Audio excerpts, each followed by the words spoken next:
The Call of the Wild. By Jack London. Chapter 1. Into the primitive. Old longing's nomadic leap. Chafing at custom's chain. Again from its brumal sleep. Wakens the ferine strain. Buck did not read the newspapers, or he would have known that trouble was brewing, not alone for himself, but for every tidewater dog strong of muscle and with warm long hair, from Puget Sound to San Diego.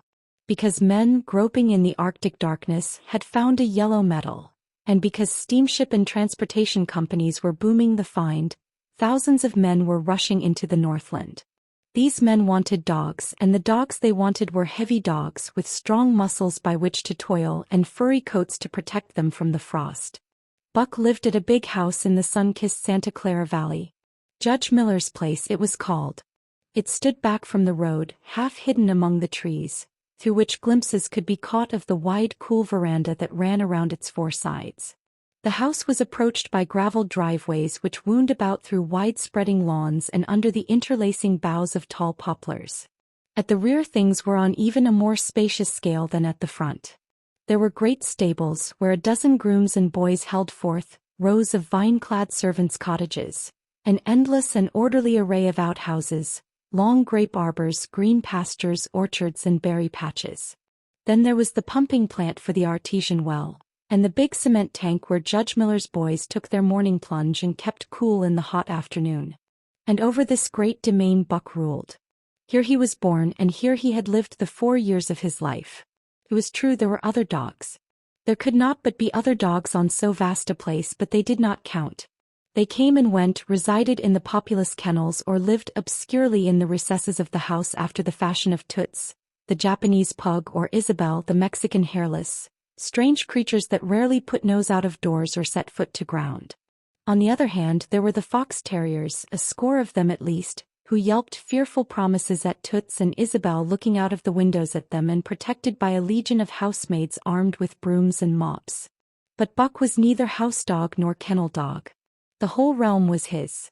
He plunged into the swimming tank or went hunting with the judge's sons. He escorted Molly and Alice, the judge's daughters, on long twilight or early morning rambles. On wintry nights he lay at the judge's feet before the roaring library fire. He carried the judge's grandsons on his back or rolled them in the grass and guarded their footsteps through wild adventures down to the fountain in the stable yard and even beyond, where the paddocks were and the berry patches. Among the terriers he stalked imperiously, and Toots and Isabel he utterly ignored, for he was king over all creeping, crawling, flying things of Judge Miller's place, humans included. His father, Elmo, a huge Saint Bernard, had been the judge's inseparable companion, and Buck bid fair to follow in the way of his father. He was not so large. He weighed only 140 pounds, for his mother, Shep, had been a Scotch shepherd dog. Nevertheless, 140 pounds, to which was added the dignity that comes of good living and universal respect, enabled him to carry himself in right royal fashion. During the 4 years since his puppyhood he had lived the life of a sated aristocrat.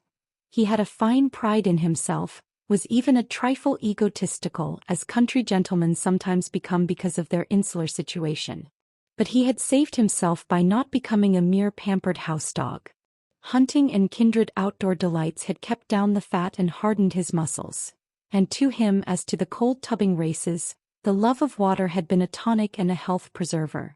And this was the manner of dog Buck was in the fall of 1897, when the Klondike strike dragged men from all the world into the frozen north. But Buck did not read the newspapers, and he did not know that Manuel, one of the gardener's helpers, was an undesirable acquaintance. Manuel had one besetting sin. He loved to play Chinese lottery. Also in his gambling he had one besetting weakness, faith in a system, and this made his damnation certain. For to play a system requires money, while the wages of a gardener's helper do not lap over the needs of a wife and numerous progeny. The judge was at a meeting of the Raisin Growers Association, and the boys were busy organizing an athletic club, on the memorable night of Manuel's treachery. No one saw him and Buck go off through the orchard on what Buck imagined was merely a stroll. And with the exception of a solitary man, no one saw them arrive at the little flag station known as College Park. This man talked with Manuel and money chinked between them. You might wrap up the goods before you deliver 'em, the stranger said gruffly, and Manuel doubled a piece of stout rope around Buck's neck under the collar. Twist it and you'll choke 'em plenty, said Manuel, and the stranger grunted a ready affirmative. Buck had accepted the rope with quiet dignity. To be sure, it was an unwanted performance, but he had learned to trust in men he knew, and to give them credit for a wisdom that outreached his own. But when the ends of the rope were placed in the stranger's hands, he growled menacingly. He had merely intimated his displeasure, in his pride believing that to intimate was to command. But to his surprise the rope tightened around his neck, shutting off his breath. In quick rage he sprang at the man who met him halfway, grappled him close by the throat, and with a deft twist threw him over on his back. Then the rope tightened mercilessly, while Buck struggled in a fury, his tongue lolling out of his mouth and his great chest panting futilely. Never in all his life had he been so vilely treated, and never in all his life had he been so angry. But his strength ebbed, his eyes glazed, and he knew nothing when the train was flagged and the two men threw him into the baggage car. The next he knew, he was dimly aware that his tongue was hurting and that he was being jolted along in some kind of a conveyance. The hoarse shriek of a locomotive whistling a crossing told him where he was. He had traveled too often with the judge not to know the sensation of riding in a baggage car. He opened his eyes, and into them came the unbridled anger of a kidnapped king. The man sprang for his throat, but Buck was too quick for him. His jaws closed on the hand, nor did they relax till his senses were choked out of him once more. "Yep, has fits," the man said, hiding his mangled hand from the baggage man, who had been attracted by the sounds of struggle. "I'm talking him up for the boss to Frisco. A crack dog doctor there thinks that he can cure him." Concerning that night's ride, the man spoke most eloquently for himself, in a little shed back of a saloon on the San Francisco waterfront. "All I get is 50 for it," he grumbled, "and I wouldn't do it over for 1,000 cold cash." His hand was wrapped in a bloody handkerchief, and the right trouser leg was ripped from knee to ankle. "How much did the other mug get?" the saloon keeper demanded. "100, was the reply. "Wouldn't take a so less, so help me." "That makes 150, the saloon keeper calculated, "and he's worth it or I'm a square head." The kidnapper undid the bloody wrappings and looked at his lacerated hand. "If I don't get the hydrophobia, it'll be because you was born to hang," laughed the saloon keeper. "Here, lend me a hand before you pull your freight," he added. Dazed, suffering intolerable pain from throat and tongue, with the life half throttled out of him, Buck attempted to face his tormentors.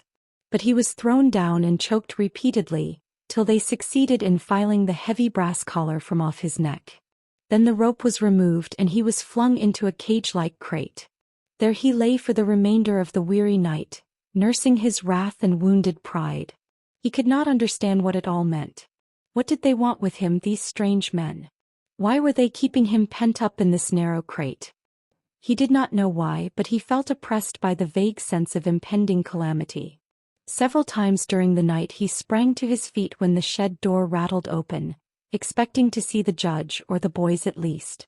But each time it was the bulging face of the saloon keeper that peered in at him by the sickly light of a tallow candle. And each time the joyful bark that trembled in Buck's throat was twisted into a savage growl.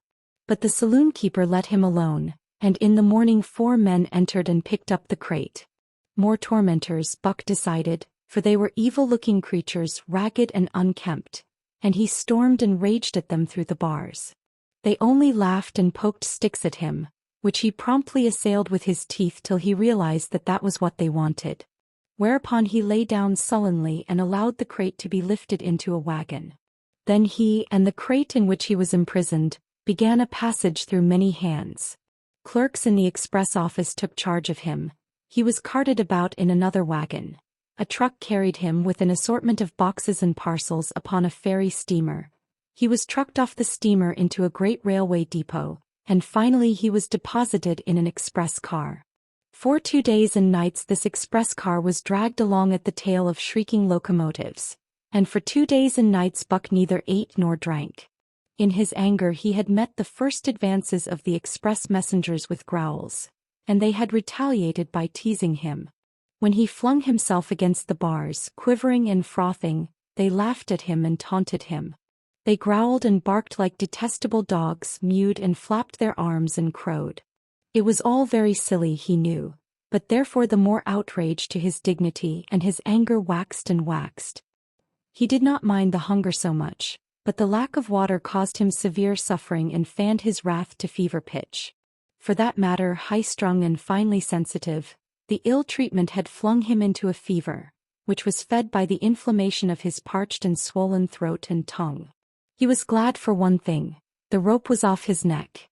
That had given them an unfair advantage, but now that it was off he would show them. They would never get another rope around his neck. Upon that he was resolved. For 2 days and nights he neither ate nor drank, and during those 2 days and nights of torment, he accumulated a fund of wrath that boded ill for whoever first fell foul of him. His eyes turned bloodshot and he was metamorphosed into a raging fiend. So changed was he that the judge himself would not have recognized him, and the express messengers breathed with relief when they bundled him off the train at Seattle. 4 men gingerly carried the crate from the wagon into a small, high-walled backyard. A stout man with a red sweater that sagged generously at the neck came out and signed the book for the driver. That was the man, Buck divined, the next tormentor, and he hurled himself savagely against the bars. The man smiled grimly and brought a hatchet and a club. "You ain't going to take him out now?" the driver asked. "Sure," the man replied, driving the hatchet into the crate for a pry. There was an instantaneous scattering of the 4 men who had carried it in, and from safe perches on top the wall they prepared to watch the performance. Buck rushed at the splintering wood, sinking his teeth into it, surging and wrestling with it. Wherever the hatchet fell on the outside, he was there on the inside, snarling and growling, as furiously anxious to get out as the man in the red sweater was calmly intent on getting him out. "Now, you red-eyed devil," he said, when he had made an opening sufficient for the passage of Buck's body. At the same time he dropped the hatchet and shifted the club to his right hand. And Buck was truly a red-eyed devil as he drew himself together for the spring, hair bristling, mouth foaming, a mad glitter in his bloodshot eyes. Straight at the man he launched his 140 pounds of fury, surcharged with the pent passion of 2 days and nights. In mid-air, just as his jaws were about to close on the man, he received a shock that checked his body and brought his teeth together with an agonizing clip. He whirled over, fetching the ground on his back and side. He had never been struck by a club in his life and did not understand. With a snarl that was part bark and more scream he was again on his feet and launched into the air. And again the shock came and he was brought crushingly to the ground. This time he was aware that it was the club, but his madness knew no caution. A dozen times he charged, and as often the club broke the charge and smashed him down. After a particularly fierce blow, he crawled to his feet, too dazed to rush. He staggered limply about, the blood flowing from nose and mouth and ears, his beautiful coat sprayed and flecked with bloody slaver. Then the man advanced and deliberately dealt him a frightful blow on the nose. All the pain he had endured was as nothing compared with the exquisite agony of this. With a roar that was almost lion-like in its ferocity, he again hurled himself at the man. But the man, shifting the club from right to left, coolly caught him by the underjaw, at the same time wrenching downward and backward. Buck described a complete circle in the air and half of another, then crashed to the ground on his head and chest. For the last time he rushed. The man struck the shrewd blow he had purposely withheld for so long, and Buck crumpled up and went down, knocked utterly senseless. "He's no slouch at dog breakin', that's what I say," one of the men on the wall cried enthusiastically. "Druther break cayuses any day and twice on Sundays," was the reply of the driver as he climbed on the wagon and started the horses. Buck's senses came back to him, but not his strength. He lay where he had fallen, and from there he watched the man in the red sweater. "Answers to the name of Buck," the man soliloquized, quoting from the saloon-keeper's letter which had announced the consignment of the crate and contents. "Well, Buck, my boy," he went on in a genial voice, "we've had our little ruction, and the best thing we can do is to let it go at that. You've learned your place and I know mine. Be a good dog and all'll go well and the goose hang high. Be a bad dog and I'll whale the stuffin' out o' you. Understand?" As he spoke he fearlessly patted the head he had so mercilessly pounded, and though Buck's hair involuntarily bristled at touch of the hand, he endured it without protest. When the man brought him water he drank eagerly, and later bolted a generous meal of raw meat chunk by chunk from the man's hand. He was beaten, he knew that. But he was not broken. He saw once for all that he stood no chance against a man with a club. He had learned the lesson, and in all his afterlife he never forgot it. That club was a revelation. It was his introduction to the reign of primitive law, and he met the introduction halfway. The facts of life took on a fiercer aspect, and while he faced that aspect uncowed, he faced it with all the latent cunning of his nature aroused. As the days went by, other dogs came in crates and at the ends of ropes, some docilely and some raging and roaring as he had come, and one and all he watched them pass under the dominion of the man in the red sweater. Again and again as he looked at each brutal performance, the lesson was driven home to Buck. A man with a club was a lawgiver, a master to be obeyed, though not necessarily conciliated. Of this last Buck was never guilty, though he did see beaten dogs that fawned upon the man and wagged their tails and licked his hand. Also he saw one dog that would neither conciliate nor obey, finally killed in the struggle for mastery. Now and again men came, strangers who talked excitedly, wheedlingly, and in all kinds of fashions to the man in the red sweater. And at such times that money passed between them, the strangers took one or more of the dogs away with them. Buck wondered where they went, for they never came back. But the fear of the future was strong upon him, and he was glad each time when he was not selected. Yet his time came in the end, in the form of a little weazened man who spat broken English and many strange and uncouth exclamations which Buck could not understand. "Sacredam!" he cried when his eyes lit upon Buck. "Dat one damn bully dog." "How much?" 300 and a present at that," was the prompt reply of the man in the red sweater. "And seem, it's government money, you ain't got no kick coming, Perrault?" Perrault grinned. Considering that the price of dogs had been boomed skyward by the unwanted demand, it was not an unfair sum for so fine an animal. The Canadian government would be no loser, nor would its dispatches travel the slower. Perrault knew dogs, and when he looked at Buck he knew that he was 1 in 1,000, 1 in 10,000, he commented mentally. Buck saw money pass between them and was not surprised when Curly, a good-natured Newfoundland, and he were led away by the little weazened man. That was the last he saw of the man in the red sweater, and as Curly and he looked at receding Seattle from the deck of the Narwhal, it was the last he saw of the warm Southland. Curly and he were taken below by Perrault and turned over to a black-faced giant called François. Perrault was a French-Canadian and swarthy, but François was a French-Canadian half-breed and twice as swarthy. They were a new kind of men to Buck, of which he was destined to see many more. And while he developed no affection for them, he none the less grew honestly to respect them. He speedily learned that Perrault and François were fair men, calm and impartial in administering justice, and too wise in the way of dogs to be fooled by dogs. In the 'tween decks of the Narwhal, Buck and Curly joined 2 other dogs. One of them was a big snow-white fellow from Spitzbergen who had been brought away by a whaling captain, and who had later accompanied a geological survey into the Barrens. He was friendly in a treacherous sort of way, smiling into one's face the while he meditated some underhand trick, as for instance, when he stole from Buck's food at the first meal. As Buck sprang to punish him, the lash of François' whip sang through the air, reaching the culprit first, and nothing remained to Buck but to recover the bone. That was fair of François, he decided, and the half-breed began his rise in Buck's estimation. The other dog made no advances nor received any. Also, he did not attempt to steal from the newcomers.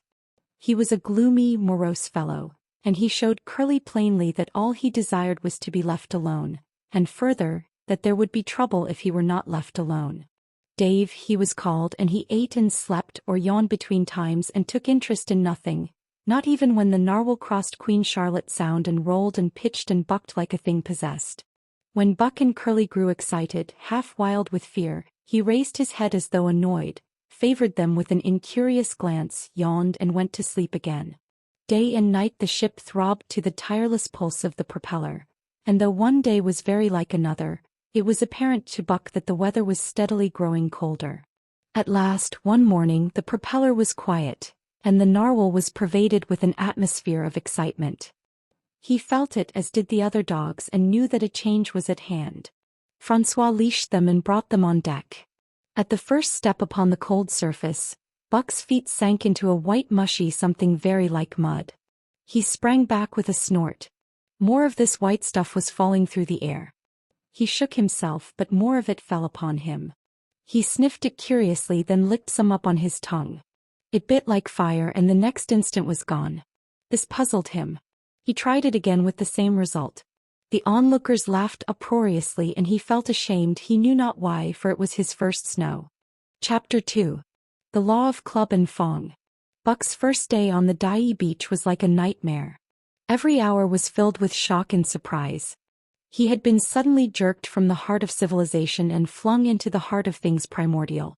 No lazy sun-kissed life was this, with nothing to do but loaf and be bored. Here was neither peace nor rest nor a moment's safety. All was confusion and action, and every moment life and limb were in peril. There was imperative need to be constantly alert, for these dogs and men were not town dogs and men.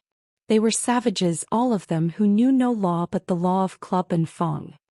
He had never seen dogs fight as these wolfish creatures fought, and his first experience taught him an unforgettable lesson. It is true it was a vicarious experience, else he would not have lived to profit by it. Curly was the victim. They were camped near the log store where she, in her friendly way, made advances to a husky dog the size of a full-grown wolf, though not half so large as she. There was no warning, only a leap in like a flash, a metallic clip of teeth, a leap out equally swift, and Curly's face was ripped open from eye to jaw. It was the wolf manner of fighting, to strike and leap away, but there was more to it than this. 30 or 40 huskies ran to the spot and surrounded the combatants in an intent and silent circle. Buck did not comprehend that silent intentness, nor the eager way with which they were licking their chops. Curly rushed her antagonist, who struck again and leaped aside. He met her next rush with his chest, in a peculiar fashion that tumbled her off her feet. She never regained them. This was what the onlooking huskies had waited for. They closed in upon her, snarling and yelping, and she was buried, screaming with agony, beneath the bristling mass of bodies. So sudden was it and so unexpected that Buck was taken aback. He saw Spitz run out his scarlet tongue in a way he had of laughing, and he saw Francois, swinging an axe, spring into the mess of dogs. 3 men with clubs were helping him to scatter them. It did not take long. 2 minutes from the time Curly went down, the last of her assailants were clubbed off. But she lay there limp and lifeless in the bloody, trampled snow, almost literally torn to pieces, the swart half-breed standing over her and cursing horribly. The scene often came back to Buck to trouble him in his sleep. So that was the way. No fair play. Once down, that was the end of you. Well, he would see to it that he never went down. Spitz ran out his tongue and laughed again, and from that moment Buck hated him with a bitter and deathless hatred. Before he had recovered from the shock caused by the tragic passing of Curly, he received another shock. Francois fastened upon him an arrangement of straps and buckles. It was a harness, such as he had seen the grooms put on the horses at home. And as he had seen horses work, so he was set to work, hauling Francois on a sled to the forest that fringed the valley, and returning with a load of firewood. Though his dignity was sorely hurt by thus being made a draft animal, he was too wise to rebel. He buckled down with a will and did his best, though it was all new and strange. Francois was stern, demanding instant obedience, and by virtue of his whip receiving instant obedience, while Dave, who was an experienced wheeler, nipped Buck's hind quarters whenever he was in error. Spitz was the leader, likewise experienced, and while he could not always get at Buck, he growled sharp reproof now and again, or cunningly threw his weight in the traces to jerk Buck into the way he should go. Buck learned easily, and under the combined tuition of his 2 mates and Francois made remarkable progress. Ere they returned to camp he knew enough to stop at Ho, to go ahead at Mush, to swing wide on the bends, and to keep clear of the wheeler when the loaded sled shot downhill at their heels. "Tree ver good dogs," Francois told Perrault. "Dat Buck him pool lack hell. I titch him queek as anything." By afternoon, Perrault, who was in a hurry to be on the trail with his dispatches, returned with 2 more dogs. Billy and Joe, he called them two brothers and true huskies both. Sons of the one mother though they were as different as day and night. Billy's one fault was his excessive good nature, while Joe was the very opposite, sour and introspective, with a perpetual snarl and a malignant eye. Buck received them in comradely fashion. Dave ignored them, while Spitz proceeded to thrash first one and then the other. Billy wagged his tail appeasingly, turned to run when he saw that appeasement was of no avail, and cried, still appeasingly, when Spitz's sharp teeth scored his flank. But no matter how Spitz circled, Joe whirled around on his heels to face him, mane bristling, ears laid back, lips writhing and snarling, jaws clipping together as fast as he could snap, and eyes diabolically gleaming, the incarnation of belligerent fear. So terrible was his appearance that Spitz was forced to forego disciplining him. But to cover his own discomfiture he turned upon the inoffensive and wailing Billy and drove him to the confines of the camp. By evening Perrault secured another dog, an old husky, long and lean and gaunt, with a battle-scarred face and a single eye which flashed a warning of prowess that commanded respect. He was called Solex, which means the angry one. Like Dave, he asked nothing, gave nothing, expected nothing, and when he marched slowly and deliberately into their midst, even Spitz left him alone. He had one peculiarity which Buck was unlucky enough to discover. He did not like to be approached on his blind side. Of this offense Buck was unwittingly guilty, and the first knowledge he had of his indiscretion was when Solex whirled upon him and slashed his shoulder to the bone for 3 inches up and down. Forever after Buck avoided his blind side, and to the last of their comradeship had no more trouble. His only apparent ambition, like Dave's, was to be left alone, though as Buck was afterward to learn, each of them possessed one other and even more vital ambition. That night Buck faced the great problem of sleeping.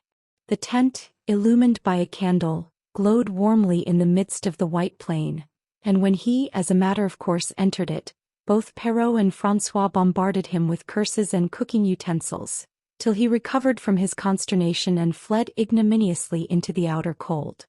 A chill wind was blowing that nipped him sharply and bit with especial venom into his wounded shoulder. He lay down on the snow and attempted to sleep, but the frost soon drove him shivering to his feet. Miserable and disconsolate, he wandered about among the many tents, only to find that one place was as cold as another. Here and there savage dogs rushed upon him, but he bristled his neck hair and snarled, for he was learning fast, and they let him go his way unmolested. Finally an idea came to him. He would return and see how his own teammates were making out. To his astonishment they had disappeared. Again he wandered about through the great camp looking for them, and again he returned. Were they in the tent? No, that could not be, else he would not have been driven out. Then where could they possibly be? With drooping tail and shivering body, very forlorn indeed, he aimlessly circled the tent. Suddenly the snow gave way beneath his forelegs and he sank down. Something wriggled under his feet. He sprang back, bristling and snarling, fearful of the unseen and unknown. But a friendly little yelp reassured him and he went back to investigate. A whiff of warm air ascended to his nostrils, and there, curled up under the snow in a snug ball, lay Billy. He whined placatingly, squirmed and wriggled to show his goodwill and intentions, and even ventured, as a bribe for peace, to lick Buck's face with his warm wet tongue. Another lesson. So that was the way they did it, eh? Buck confidently selected a spot, and with much fuss and waste effort proceeded to dig a hole for himself. In a trice the heat from his body filled the confined space and he was asleep.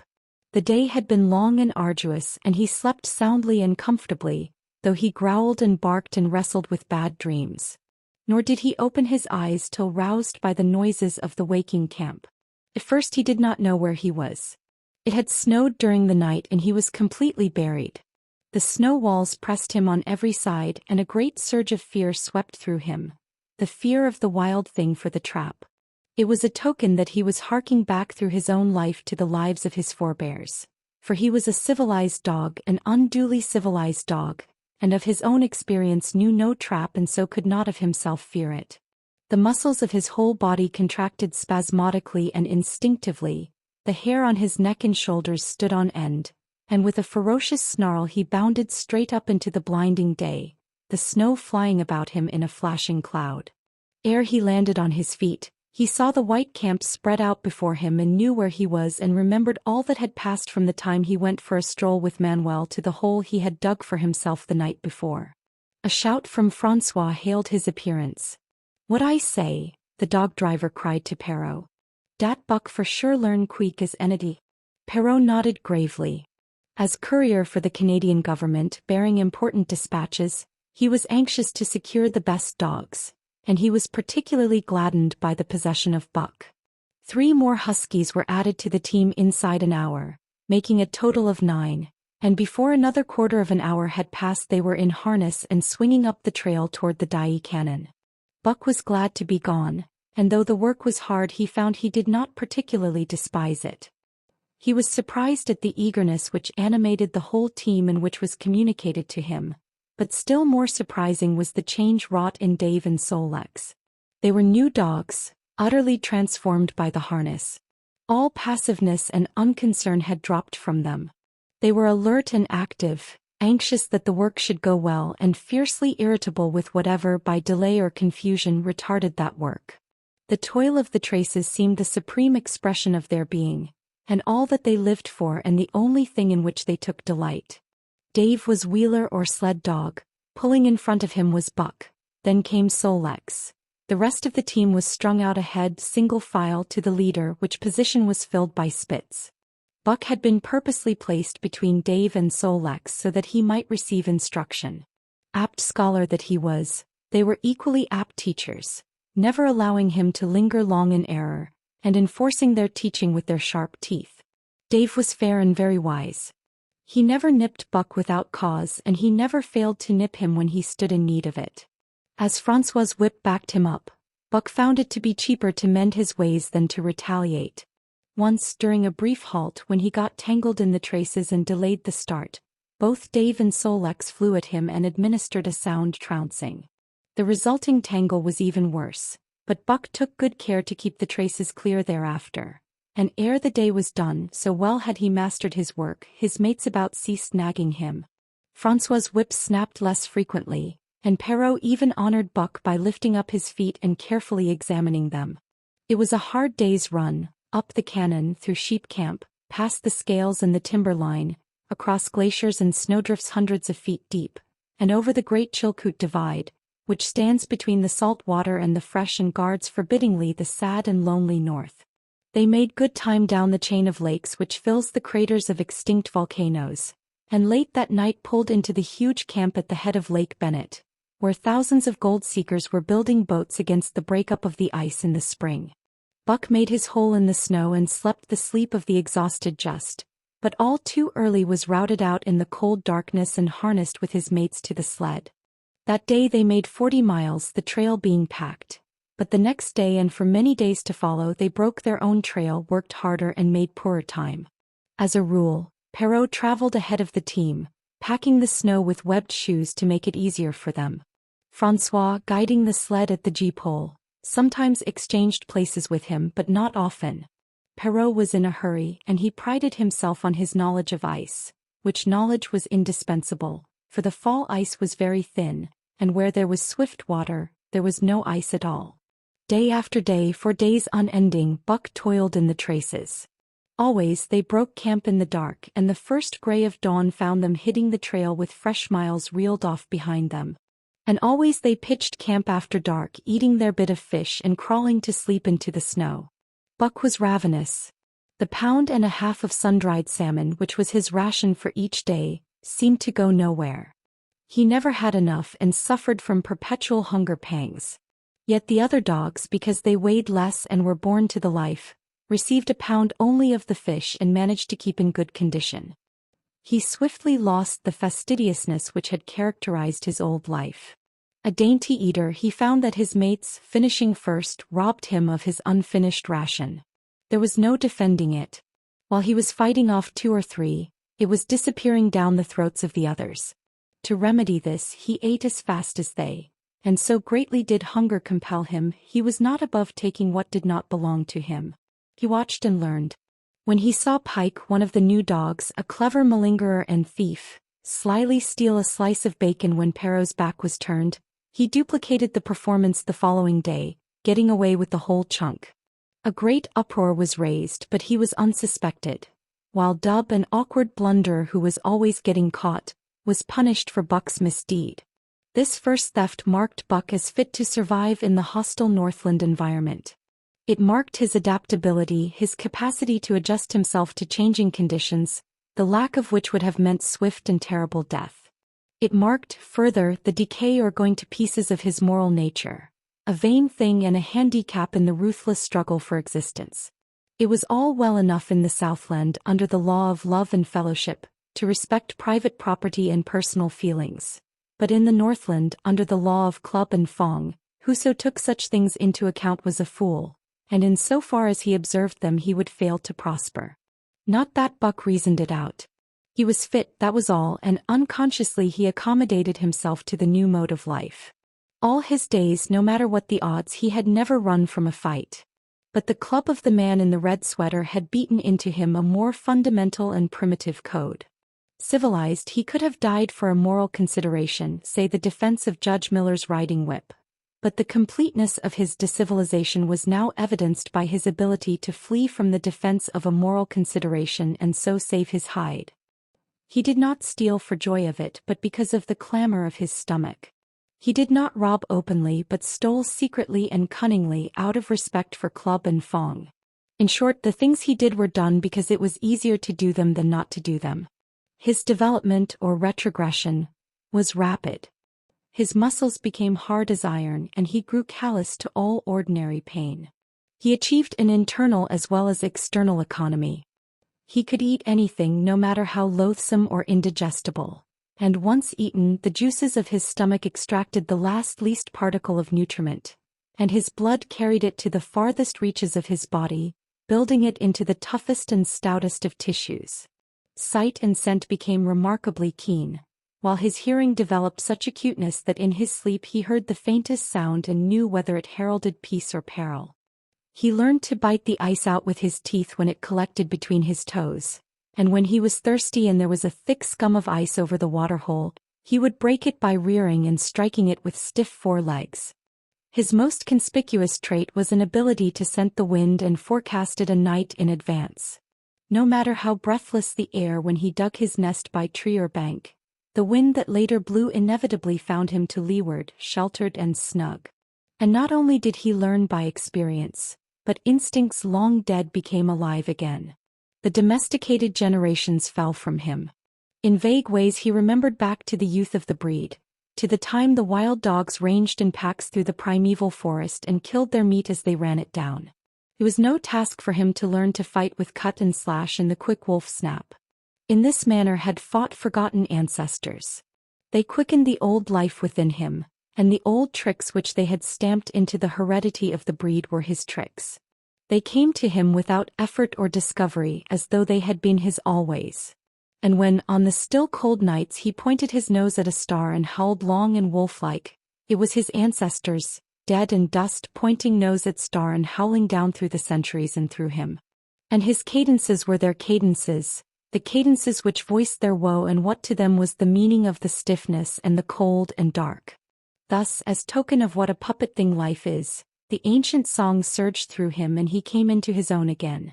And he came because men had found a yellow metal in the north, and because Manuel was a gardener's helper whose wages did not lap over the needs of his wife and diverse small copies of himself. Chapter 3. The Dominant Primordial Beast. The dominant primordial beast was strong in Buck, and under the fierce conditions of trail life it grew and grew. Yet it was a secret growth. His newborn cunning gave him poise and control. He was too busy adjusting himself to the new life to feel at ease, and not only did he not pick fights, but he avoided them whenever possible. A certain deliberateness characterized his attitude. He was not prone to rashness and precipitate action, and in the bitter hatred between him and Spitz he betrayed no impatience, shunned all offensive acts. On the other hand, possibly because he divined in Buck a dangerous rival, Spitz never lost an opportunity of showing his teeth. He even went out of his way to bully Buck, striving constantly to start the fight which could end only in the death of one or the other. Early in the trip this might have taken place had it not been for an unwanted accident. At the end of this day they made a bleak and miserable camp on the shore of Lake Lubarge. Driving snow, a wind that cut like a white-hot knife, and darkness had forced them to grope for a camping place. They could hardly have fared worse. At their backs rose a perpendicular wall of rock, and Perrault and François were compelled to make their fire and spread their sleeping robes on the ice of the lake itself. The tent they had discarded at Dai in order to travel light. A few sticks of driftwood furnished them with a fire that thawed down through the ice and left them to eat supper in the dark. Close in under the sheltering rock Buck made his nest. So snug and warm was it, that he was loath to leave it when François distributed the fish which he had first thawed over the fire. But when Buck finished his ration and returned he found his nest occupied. A warning snarl told him that the trespasser was Spitz. Till now Buck had avoided trouble with his enemy, but this was too much. The beast in him roared. He sprang upon Spitz with a fury which surprised them both, and Spitz particularly, for his whole experience with Buck had gone to teach him that his rival was an unusually timid dog, who managed to hold his own only because of his great weight and size. François was surprised too when they shot out in a tangle from the disrupted nest and he divined the cause of the trouble. "Ah," he cried to Buck. "Jiffit to him by gar. Jiffit to him the dirty thief." Spitz was equally willing. He was crying with sheer rage and eagerness as he circled back and forth for a chance to spring in. Buck was no less eager and no less cautious as he likewise circled back and forth for the advantage. But it was then that the unexpected happened, the thing which projected their struggle for supremacy far into the future, past many a weary mile of trail and toil. An oath from Perrault, the resounding impact of a club upon a bony frame, and a shrill yelp of pain, heralded the breaking forth of pandemonium. The camp was suddenly discovered to be alive with skulking furry forms, starving huskies for 50 of them, who had scented the camp from some Indian village. They had crept in while Buck and Spitz were fighting, and when the two men sprang among them with stout clubs they showed their teeth and fought back. They were crazed by the smell of the food.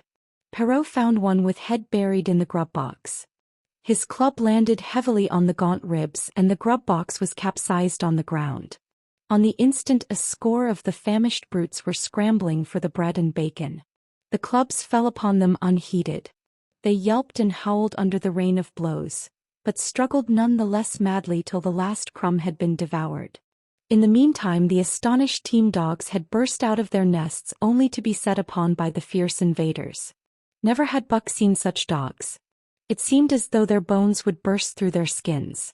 They were mere skeletons, draped loosely in draggled hides with blazing eyes and slavered fangs. But the hunger madness made them terrifying, irresistible. There was no opposing them. The team dogs were swept back against the cliff at the first onset. Buck was beset by 3 huskies, and in a trice his head and shoulders were ripped and slashed. The din was frightful. Billy was crying as usual. Dave and Solex, dripping blood from a score of wounds, were fighting bravely side by side.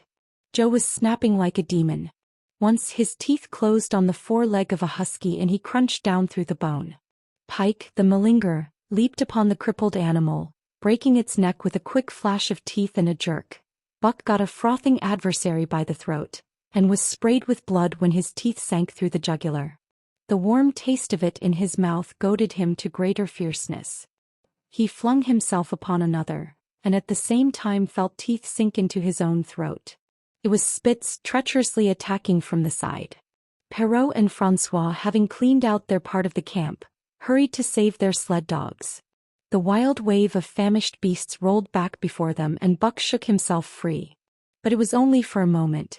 The 2 men were compelled to run back to save the grub, upon which the huskies returned to the attack on the team. Bill Lee, terrified into bravery, sprang through the savage circle and fled away over the ice. Pike and Dub followed on his heels with the rest of the team behind. As Buck drew himself together to spring after them, out of the tail of his eye he saw Spitz rush upon him with the evident intention of overthrowing him. Once off his feet and under that mass of huskies, there was no hope for him. But he braced himself to the shock of Spitz's charge, then joined the flight out on the lake. Later, the 9 team dogs gathered together and sought shelter in the forest. Though unpursued, they were in a sorry plight. There was not one who was not wounded in 4 or 5 places, while some were wounded grievously. Dub was badly injured in a hind leg. Dolly, the last husky added to the team at Dai, had a badly torn throat. Joe had lost an eye, while Bill Lee, the good-natured, with an ear chewed and rent to ribbons, cried and whimpered throughout the night. At daybreak they limped warily back to camp, to find the marauders gone and the 2 men in bad tempers. Fully half their grub supply was gone. The huskies had chewed through the sled lashings and canvas coverings. In fact, nothing, no matter how remotely eatable, had escaped them. They had eaten a pair of Perrault's moosehide moccasins, chunks out of the leather traces, and even 2 feet of lash from the end of Francois's whip. He broke from a mournful contemplation of it to look over his wounded dogs. "Ah, my friends," he said softly, "meb it make you mad dog dose many bites. Meb all mad dog sacredem. What you tink, Perrault?" The courier shook his head dubiously. With 400 miles of trail still between him and Dawson, he could ill afford to have madness break out among his dogs. 2 hours of cursing and exertion got the harnesses into shape, and the wound-stiffened team was underway, struggling painfully over the hardest part of the trail they had yet encountered, and for that matter the hardest between them and Dawson. The 30-mile river was wide open. Its wild water defied the frost, and it was in the eddies only and in the quiet places that the ice held at all. 6 days of exhausting toil were required to cover those 30 terrible miles. And terrible they were, for every foot of them was accomplished at the risk of life to dog and man. A dozen times Perrault, nosing the way, broke through the ice bridges, being saved by the long pole he carried, which he so held that it fell each time across the hole made by his body. But a cold snap was on, the thermometer registering 50 below zero, and each time he broke through he was compelled for very life to build a fire and dry his garments. Nothing daunted him. It was because nothing daunted him that he had been chosen for government career. He took all manner of risks, resolutely thrusting his little weazened face into the frost and struggling on from dim dawn to dark. He skirted the frowning shores on rim ice that bent and crackled underfoot and upon which they dared not halt. Once the sled broke through with Dave and Buck, and they were half frozen and all but drowned by the time they were dragged out. The usual fire was necessary to save them. They were coated solidly with ice, and the 2 men kept them on the run around the fire, sweating and thawing, so close that they were singed by the flames. At another time Spitz went through, dragging the whole team after him up to Buck, who strained backward with all his strength, his 4 paws on the slippery edge and the ice quivering and snapping all around. But behind him was Dave, likewise straining backward, and behind the sled was Francois, pulling till his tendons cracked. Again the rim ice broke away before and behind, and there was no escape except up the cliff. Perrault scaled it by a miracle, while Francois prayed for just that miracle, and with every thong and sled lashing and the last bit of harness rove into a long rope, the dogs were hoisted one by one to the cliff crest. Francois came up last after the sled and load. Then came the search for a place to descend, which descent was ultimately made by the aid of the rope, and night found them back on the river with a 1/4 of a mile to the day's credit. By the time they made the Hootalinqua and good ice, Buck was played out. The rest of the dogs were in like condition, but Perrault, to make up lost time, pushed them late and early. The first day they covered 35 miles to the Big Salmon, the next day 35 more to the Little Salmon, the third day 40 miles, which brought them well up toward the 5 Fingers. Buck's feet were not so compact and hard as the feet of the huskies. His had softened during the many generations since the day his last wild ancestor was tamed by a cave dweller or river man. All day long he limped in agony, and camp once made, lay down like a dead dog. Hungry as he was, he would not move to receive his ration of fish, which Francois had to bring to him. Also, the dog driver rubbed Buck's feet for half an hour each night after supper, and sacrificed the tops of his own moccasins to make 4 moccasins for Buck.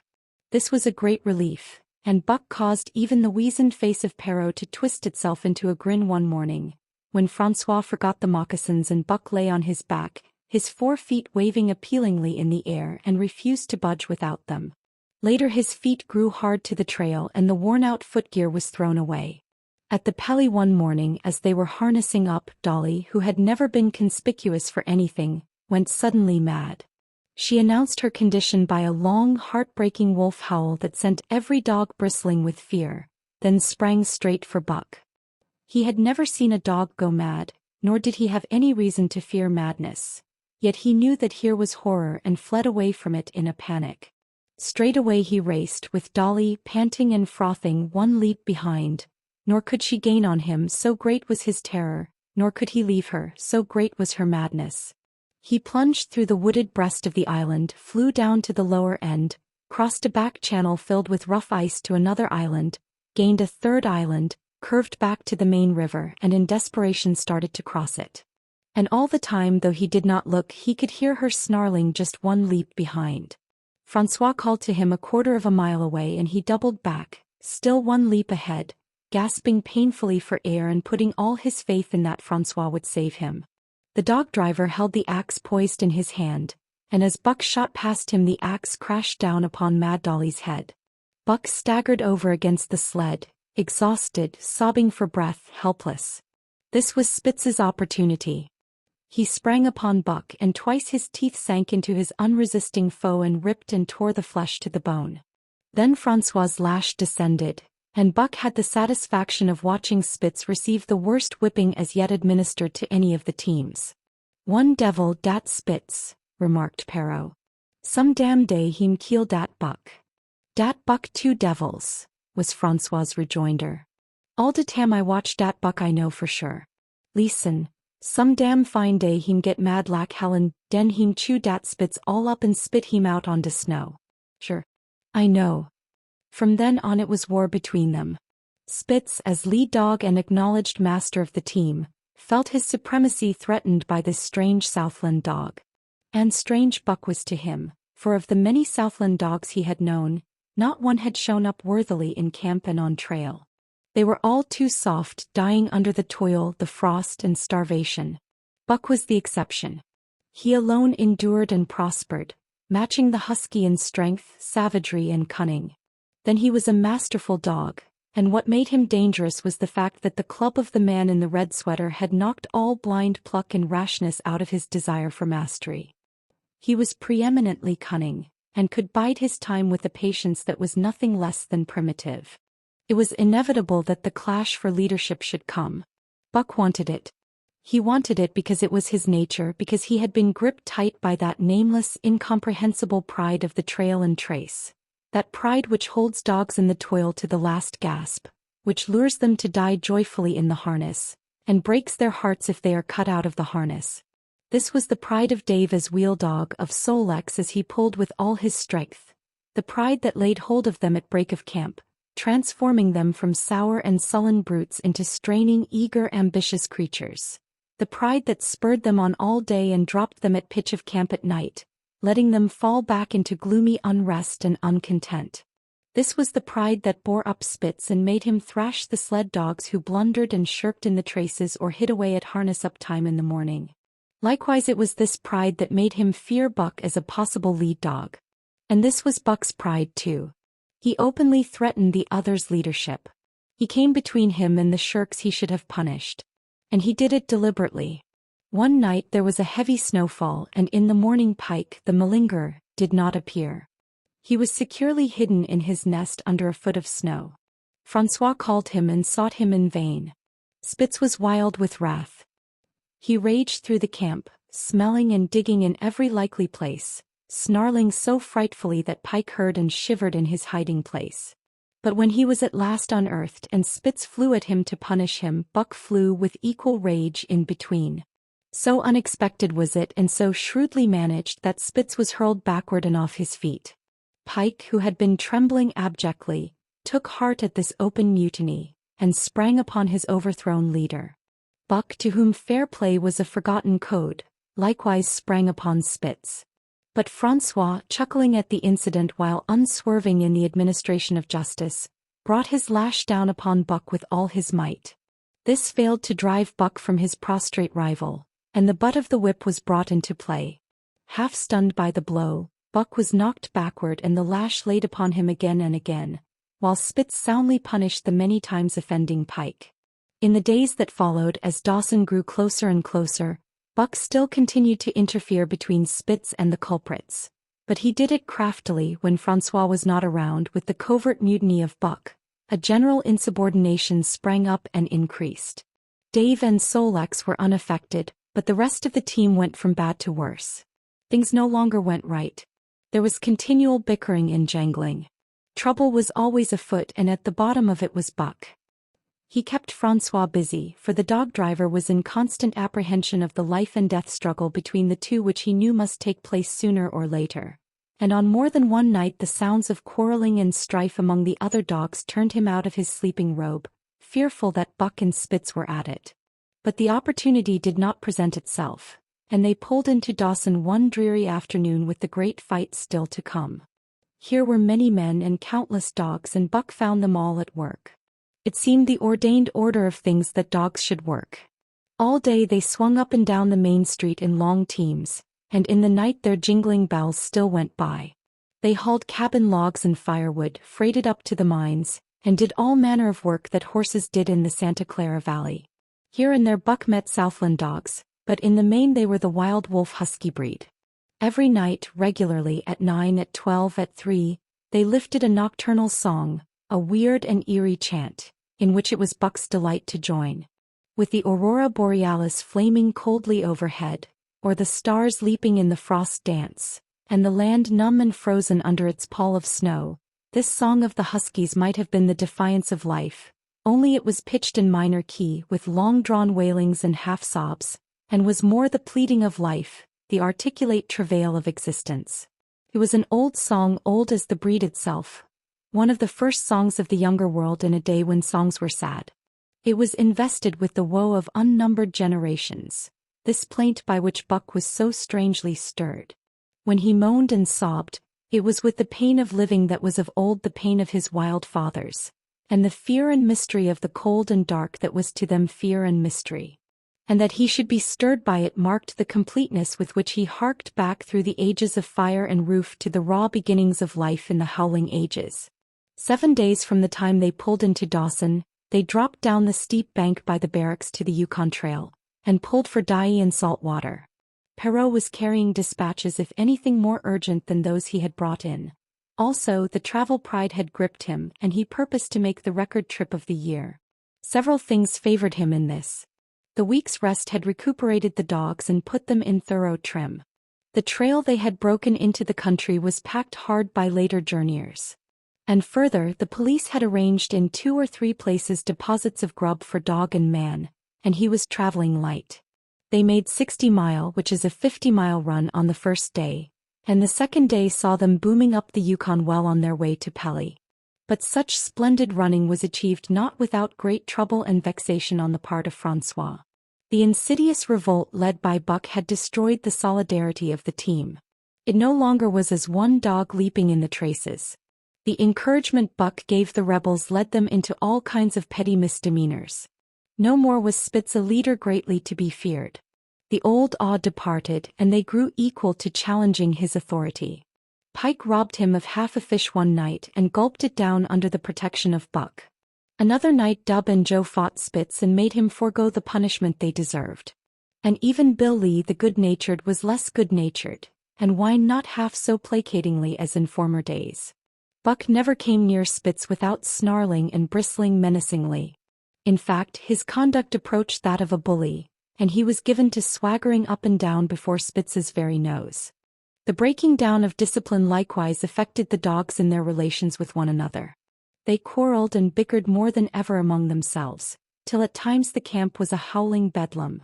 Dave and Solex alone were unaltered, though they were made irritable by the unending squabbling. Francois swore strange barbarous oaths, and stamped the snow in futile rage and tore his hair. His lash was always singing among the dogs, but it was of small avail. Directly his back was turned they were at it again. He backed up Spitz with his whip, while Buck backed up the remainder of the team. Francois knew he was behind all the trouble, and Buck knew he knew, but Buck was too clever ever again to be caught red-handed. He worked faithfully in the harness, for the toil had become a delight to him, Yet it was a greater delight slyly to precipitate a fight amongst his mates and tangle the traces. At the mouth of the Tahkeena one night after supper, Dub turned up a snowshoe rabbit, blundered it and missed. In a second the whole team was in full cry. 100 yards away was a camp of the Northwest Police, with 50 dogs, huskies all, who joined the chase. The rabbit sped down the river, turned off into a small creek, up the frozen bed of which it held steadily. It ran lightly on the surface of the snow, while the dogs plowed through by main strength. Buck led the pack 60 strong around bend after bend, but he could not gain. He lay down low to the race, whining eagerly, his splendid body flashing forward, leap by leap in the wan white moonlight. And leap by leap, like some pale frost wraith, the snowshoe rabbit flashed on ahead. All that stirring of old instincts which at stated periods drives men out from the sounding cities to forest and plain to kill things by chemically propelled leaden pellets, the bloodlust, the joy to kill, all this was Buck's, only it was infinitely more intimate. He was ranging at the head of the pack, running the wild thing down, the living meat, to kill with his own teeth and wash his muzzle to the eyes in warm blood. There is an ecstasy that marks the summit of life, and beyond which life cannot rise. And such is the paradox of living, this ecstasy comes when one is most alive, and it comes as a complete forgetfulness that one is alive. This ecstasy, this forgetfulness of living, comes to the artist, caught up and out of himself in a sheet of flame. It comes to the soldier, war-mad on a stricken field and refusing quarter. And it came to Buck, leading the pack, sounding the old wolf cry, straining after the food that was alive and that fled swiftly before him through the moonlight. He was sounding the deeps of his nature, and of the parts of his nature that were deeper than he, going back into the womb of time. He was mastered by the sheer surging of life, the tidal wave of being, the perfect joy of each separate muscle, joint, and sinew, in that it was everything that was not death, that it was aglow and rampant, expressing itself in movement, flying exultantly under the stars and over the face of dead matter that did not move. But Spitz, cold and calculating even in his supreme moods, left the pack and cut across a narrow neck of land where the creek made a long bend around. Buck did not know of this, and as he rounded the bend, the frost wraith of a rabbit still flitting before him, he saw another and larger frost wraith leap from the overhanging bank into the immediate path of the rabbit. It was Spitz. The rabbit could not turn, and as the white teeth broke its back in mid-air, it shrieked as loudly as a stricken man may shriek. At sound of this, the cry of life plunging down from life's apex in the grip of death, the full pack at Buck's heels raised a hell's chorus of delight. Buck did not cry out. He did not check himself, but drove in upon Spitz, shoulder to shoulder, so hard that he missed the throat. They rolled over and over in the powdery snow. Spitz gained his feet almost as though he had not been overthrown, slashing Buck down the shoulder and leaping clear.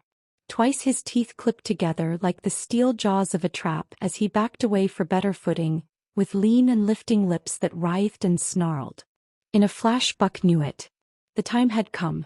It was to the death. As they circled about, snarling, ears laid back, keenly watchful for the advantage, the scene came to Buck with a sense of familiarity.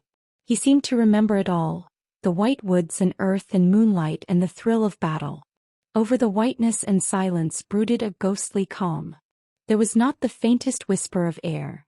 Nothing moved, not a leaf quivered, the visible breaths of the dogs rising slowly and lingering in the frosty air. They had made short work of the snowshoe rabbit, these dogs that were ill-tamed wolves, and they were now drawn up in an expectant circle. They too were silent, their eyes only gleaming and their breaths drifting slowly upward. To Buck it was nothing new or strange, this scene of old time. It was as though it had always been the wonted way of things. Spitz was a practiced fighter. From Spitzbergen through the Arctic and across Canada and the Barrens, he had held his own with all manner of dogs and achieved to mastery over them. Bitter rage was his, but never blind rage. In passion to rend and destroy, he never forgot that his enemy was in like passion to rend and destroy. He never rushed till he was prepared to receive a rush, never attacked till he had first defended that attack. In vain Buck strove to sink his teeth in the neck of the big white dog. Wherever his fangs struck for the softer flesh, they were countered by the fangs of Spitz.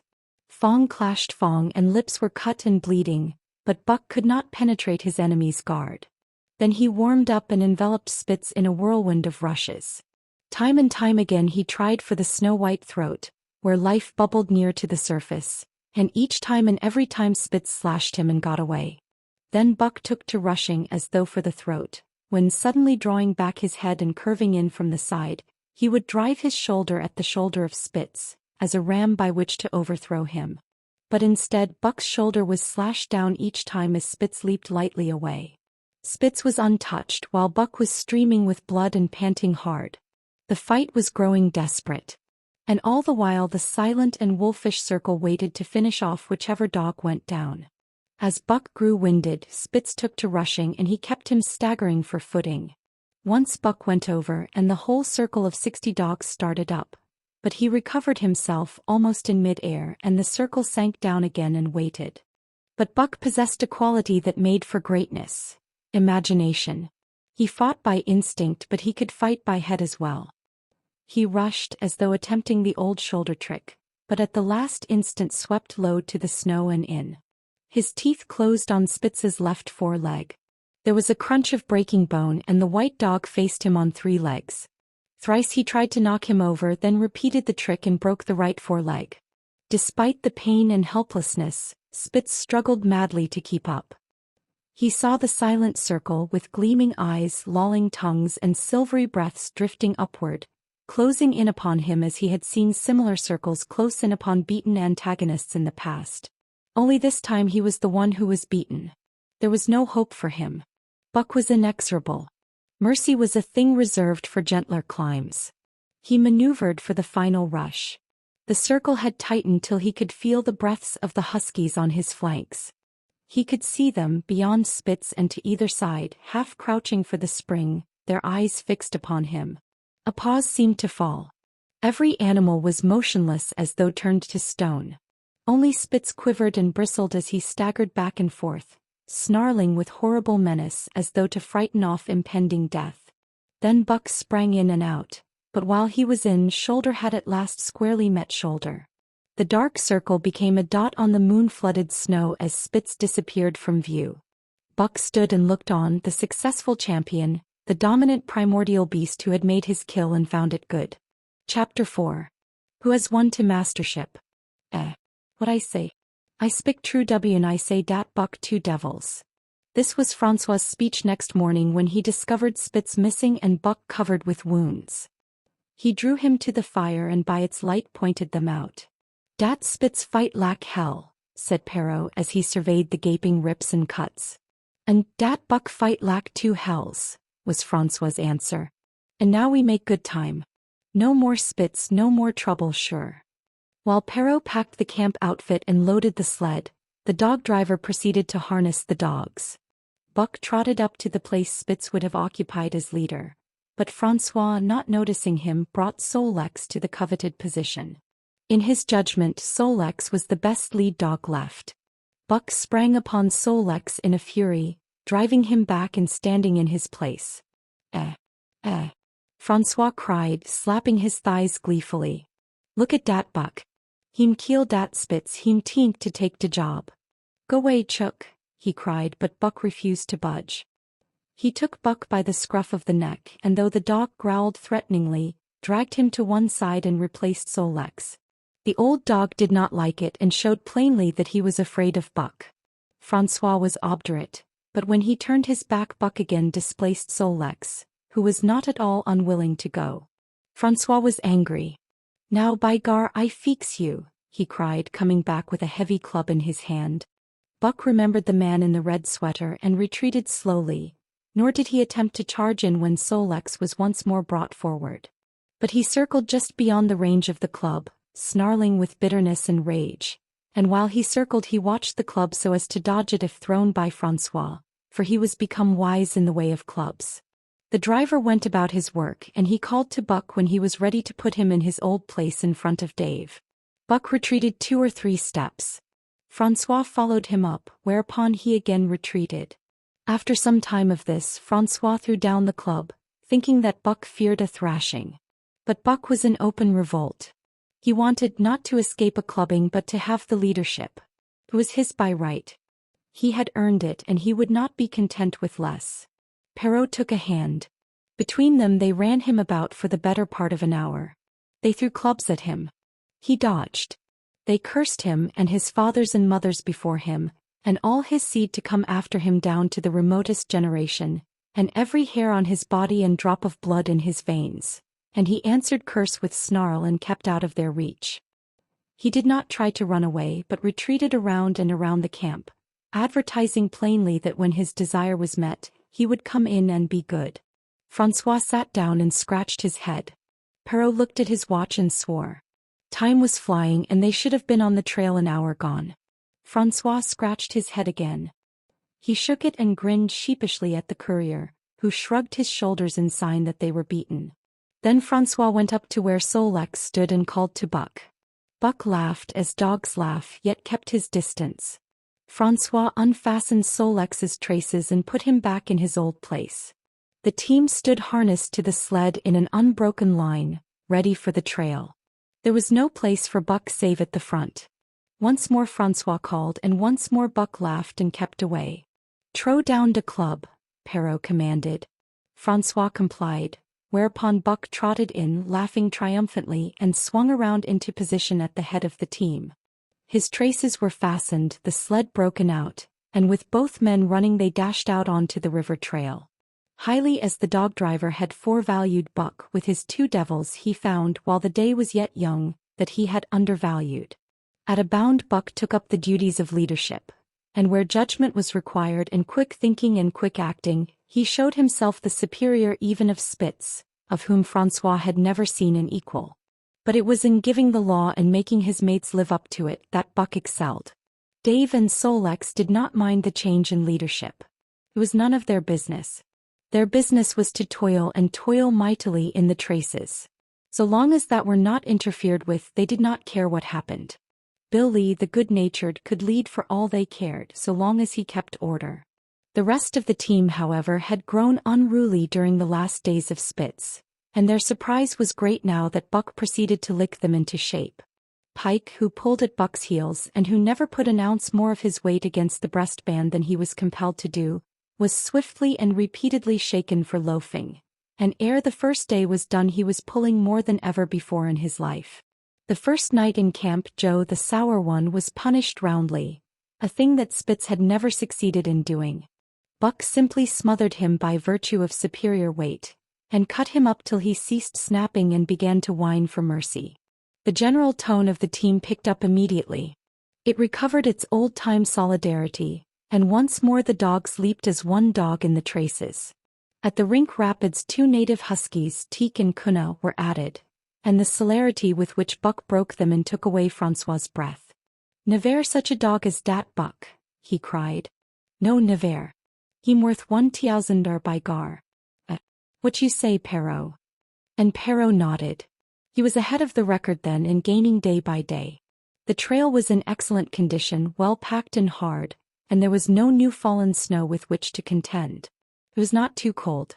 The temperature dropped to 50 below zero and remained there the whole trip.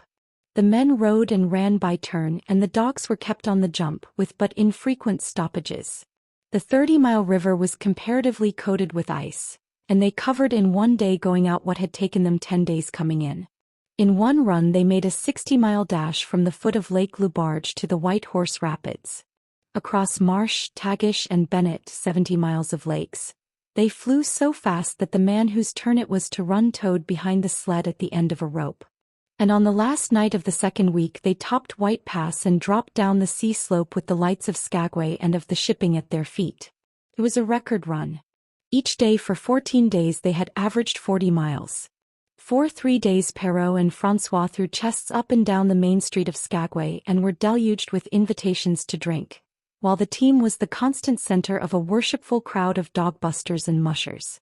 Then 3 or 4 Western bad men aspired to clean out the town, were riddled like pepper boxes for their pains, and public interest turned to other idols. Next came official orders.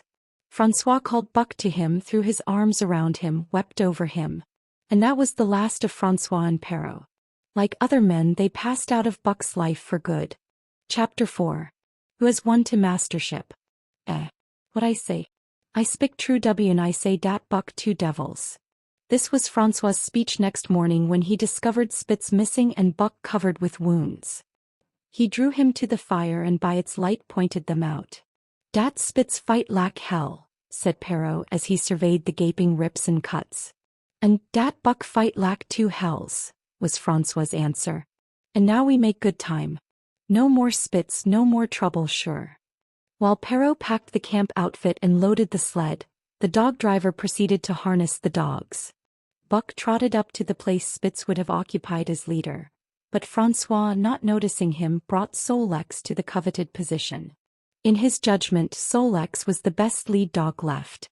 Buck sprang upon Solex in a fury, driving him back and standing in his place. Francois cried, slapping his thighs gleefully. "Look at dat Buck. Heem kill dat Spitz, heem tink to take de job." "Go way, Chook," he cried, but Buck refused to budge. He took Buck by the scruff of the neck and though the dog growled threateningly, dragged him to one side and replaced Solex. The old dog did not like it and showed plainly that he was afraid of Buck. Francois was obdurate, but when he turned his back Buck again displaced Solex, who was not at all unwilling to go. Francois was angry. "Now by gar I fix you," he cried, coming back with a heavy club in his hand. Buck remembered the man in the red sweater and retreated slowly, nor did he attempt to charge in when Solex was once more brought forward. But he circled just beyond the range of the club, snarling with bitterness and rage, and while he circled he watched the club so as to dodge it if thrown by Francois, for he was become wise in the way of clubs.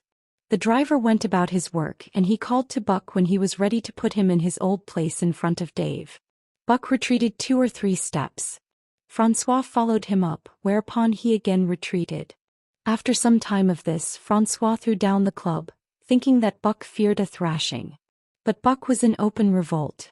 He wanted not to escape a clubbing but to have the leadership.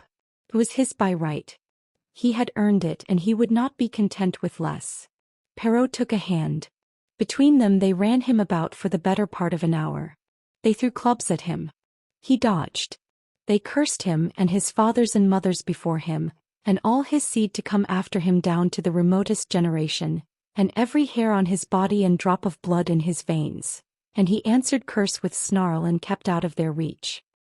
He did not try to run away but retreated around and around the camp, advertising plainly that when his desire was met, he would come in and be good. Francois sat down and scratched his head. Perrault looked at his watch and swore. Time was flying and they should have been on the trail an hour gone. Francois scratched his head again. He shook it and grinned sheepishly at the courier, who shrugged his shoulders in sign that they were beaten. Then Francois went up to where Solex stood and called to Buck. Buck laughed as dogs laugh yet kept his distance. Francois unfastened Solex's traces and put him back in his old place. The team stood harnessed to the sled in an unbroken line, ready for the trail. There was no place for Buck save at the front. Once more Francois called and once more Buck laughed and kept away. "Throw down de club," Perrault commanded. Francois complied, whereupon Buck trotted in laughing triumphantly and swung around into position at the head of the team. His traces were fastened, the sled broken out, and with both men running they dashed out onto the river trail. Highly as the dog driver had forevalued Buck with his 2 devils, he found, while the day was yet young, that he had undervalued. At a bound Buck took up the duties of leadership, and where judgment was required and quick thinking and quick acting, he showed himself the superior even of Spitz, of whom Francois had never seen an equal. But it was in giving the law and making his mates live up to it that Buck excelled. Dave and Solex did not mind the change in leadership. It was none of their business. Their business was to toil and toil mightily in the traces. So long as that were not interfered with, they did not care what happened. Billy, the good-natured, could lead for all they cared so long as he kept order. The rest of the team, however, had grown unruly during the last days of Spitz, and their surprise was great now that Buck proceeded to lick them into shape. Pike, who pulled at Buck's heels and who never put an ounce more of his weight against the breastband than he was compelled to do, was swiftly and repeatedly shaken for loafing, and ere the first day was done he was pulling more than ever before in his life. The first night in camp Joe the sour one was punished roundly, a thing that Spitz had never succeeded in doing. Buck simply smothered him by virtue of superior weight, and cut him up till he ceased snapping and began to whine for mercy. The general tone of the team picked up immediately. It recovered its old-time solidarity, and once more the dogs leaped as one dog in the traces. At the rink rapids 2 native huskies, Teak and Kuna, were added, and the celerity with which Buck broke them and took away Francois's breath. "Never such a dog as dat, Buck," he cried. "No, never. He'm worth 1,000 by gar. What you say, Perrault?" And Perrault nodded. He was ahead of the record then and gaining day by day. The trail was in excellent condition, well packed and hard, and there was no new fallen snow with which to contend. It was not too cold. The temperature dropped to 50 below zero and remained there the whole trip. The men rode and ran by turn and the dogs were kept on the jump with but infrequent stoppages. The 30-mile river was comparatively coated with ice, and they covered in one day going out what had taken them 10 days coming in. In one run they made a 60-mile dash from the foot of Lake Lubarge to the White Horse Rapids. Across Marsh, Tagish and Bennett, 70 miles of lakes. They flew so fast that the man whose turn it was to run towed behind the sled at the end of a rope. And on the last night of the second week they topped White Pass and dropped down the sea slope with the lights of Skagway and of the shipping at their feet. It was a record run. Each day for 14 days they had averaged 40 miles. For 3 days Perrault and Francois threw chests up and down the main street of Skagway and were deluged with invitations to drink, while the team was the constant center of a worshipful crowd of dogbusters and mushers. Then 3 or 4 Western bad men aspired to clean out the town, were riddled like pepper boxes for their pains, and public interest turned to other idols. Next came official orders. Francois called Buck to him, threw his arms around him, wept over him. And that was the last of Francois and Perrault. Like other men, they passed out of Buck's life for good. By the time Cassiar Bar was reached, he was so weak that he was falling repeatedly in the traces. The Scotch half-breed called a halt and took him out of the team, making the next dog, Solex, fast to the sled. His intention was to rest Dave, letting him run free behind the sled. Sick as he was, Dave resented being taken out, grunting and growling while the traces were unfastened, and whimpering broken-heartedly when he saw Solex in the position he had held and served so long. For the pride of trace and trail was his, and sick unto death he could not bear that another dog should do his work. When the sled started he floundered in the soft snow alongside the beaten trail, attacking Solex with his teeth, rushing against him and trying to thrust him off into the soft snow on the other side, striving to leap inside his traces and get between him and the sled, and all the while whining and yelping and crying with grief and pain. The half-breed tried to drive him away with the whip, but he paid no heed to the stinging lash, and the man had not the heart to strike harder. Dave refused to run quietly on the trail behind the sled, where the going was easy, but continued to flounder alongside in the soft snow, where the going was most difficult till exhausted. Then he fell and lay where he fell, howling lugubriously as the long train of sleds churned by. With the last remnant of his strength he managed to stagger along behind till the train made another stop, when he floundered past the sleds to his own, where he stood alongside Solex. His driver lingered a moment to get a light for his pipe from the man behind. Then he returned and started his dogs. They swung out on the trail with remarkable lack of exertion, turned their heads uneasily and stopped in surprise. The driver was surprised too, the sled had not moved.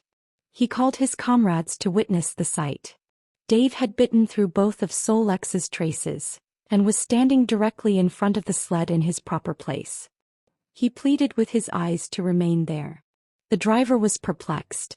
His comrades talked of how a dog could break its heart through being denied the work that killed it, and recalled instances they had known where dogs too old for the toil or injured had died because they were cut out of the traces. Also they held it a mercy, since Dave was to die anyway, that he should die in the traces heart easy and content. So he was harnessed in again and proudly he pulled as of old, though more than once he cried out involuntarily from the bite of his inward hurt. Several times he fell down and was dragged in the traces, and once the sled ran upon him so that he limped thereafter in one of his hind legs. But he held out till camp was reached, when his driver made a place for him by the fire. Morning found him too weak to travel. At harness-up time he tried to crawl to his driver. By convulsive efforts he got on his feet, staggered and fell. Then he wormed his way forward slowly toward where the harnesses were being put on his mates. He would advance his forelegs and drag up his body with a sort of hitching movement, when he would advance his forelegs and hitch ahead again for a few more inches. His strength left him, and the last his mates saw of him he lay gasping in the snow and yearning toward them. But they could hear him mournfully howling till they passed out of sight behind a belt of river timber. Here the train was halted. The Scotch half-breed slowly retraced his steps to the camp they had left. The men ceased talking. A revolver shot rang out. The man came back hurriedly. The whips snapped, the bells tinkled merrily, the sleds churned along the trail. But Buck knew, and every dog knew, what had taken place behind the belt of river trees. Chapter 5. The Toil of Trace and Trail. 30 days from the time it left Dawson, the saltwater mail, with Buck and his mates at the fore, arrived at Skagway. They were in a wretched state, worn out and worn down. Buck's 140 pounds had dwindled to 115. The rest of his mates, though lighter dogs, had relatively lost more weight than he.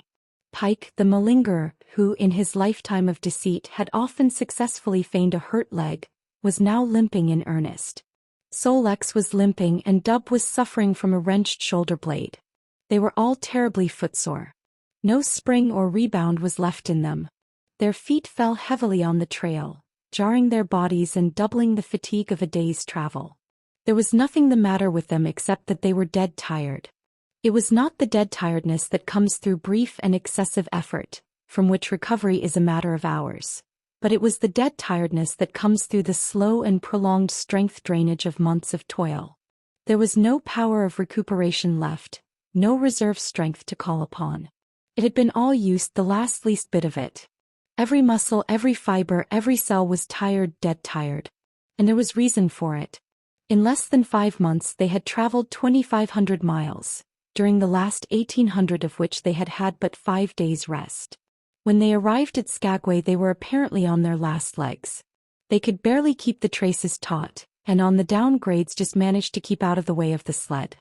"Mush on, poor sore feets," the driver encouraged them as they tottered down the main street of Skagway. "Dis is de loss. Den we get one long res." For sure. One bully long res. The drivers confidently expected a long stopover. Themselves, they had covered 1,200 miles with 2 days' rest, and in the nature of reason and common justice they deserved an interval of loafing.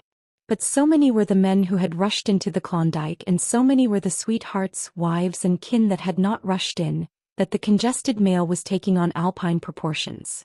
Also, there were official orders. Fresh batches of Hudson Bay dogs were to take the places of those worthless for the trail. The worthless ones were to be got rid of, and since dogs count for little against dollars, they were to be sold. 3 days passed, by which time Buck and his mates found how really tired and weak they were.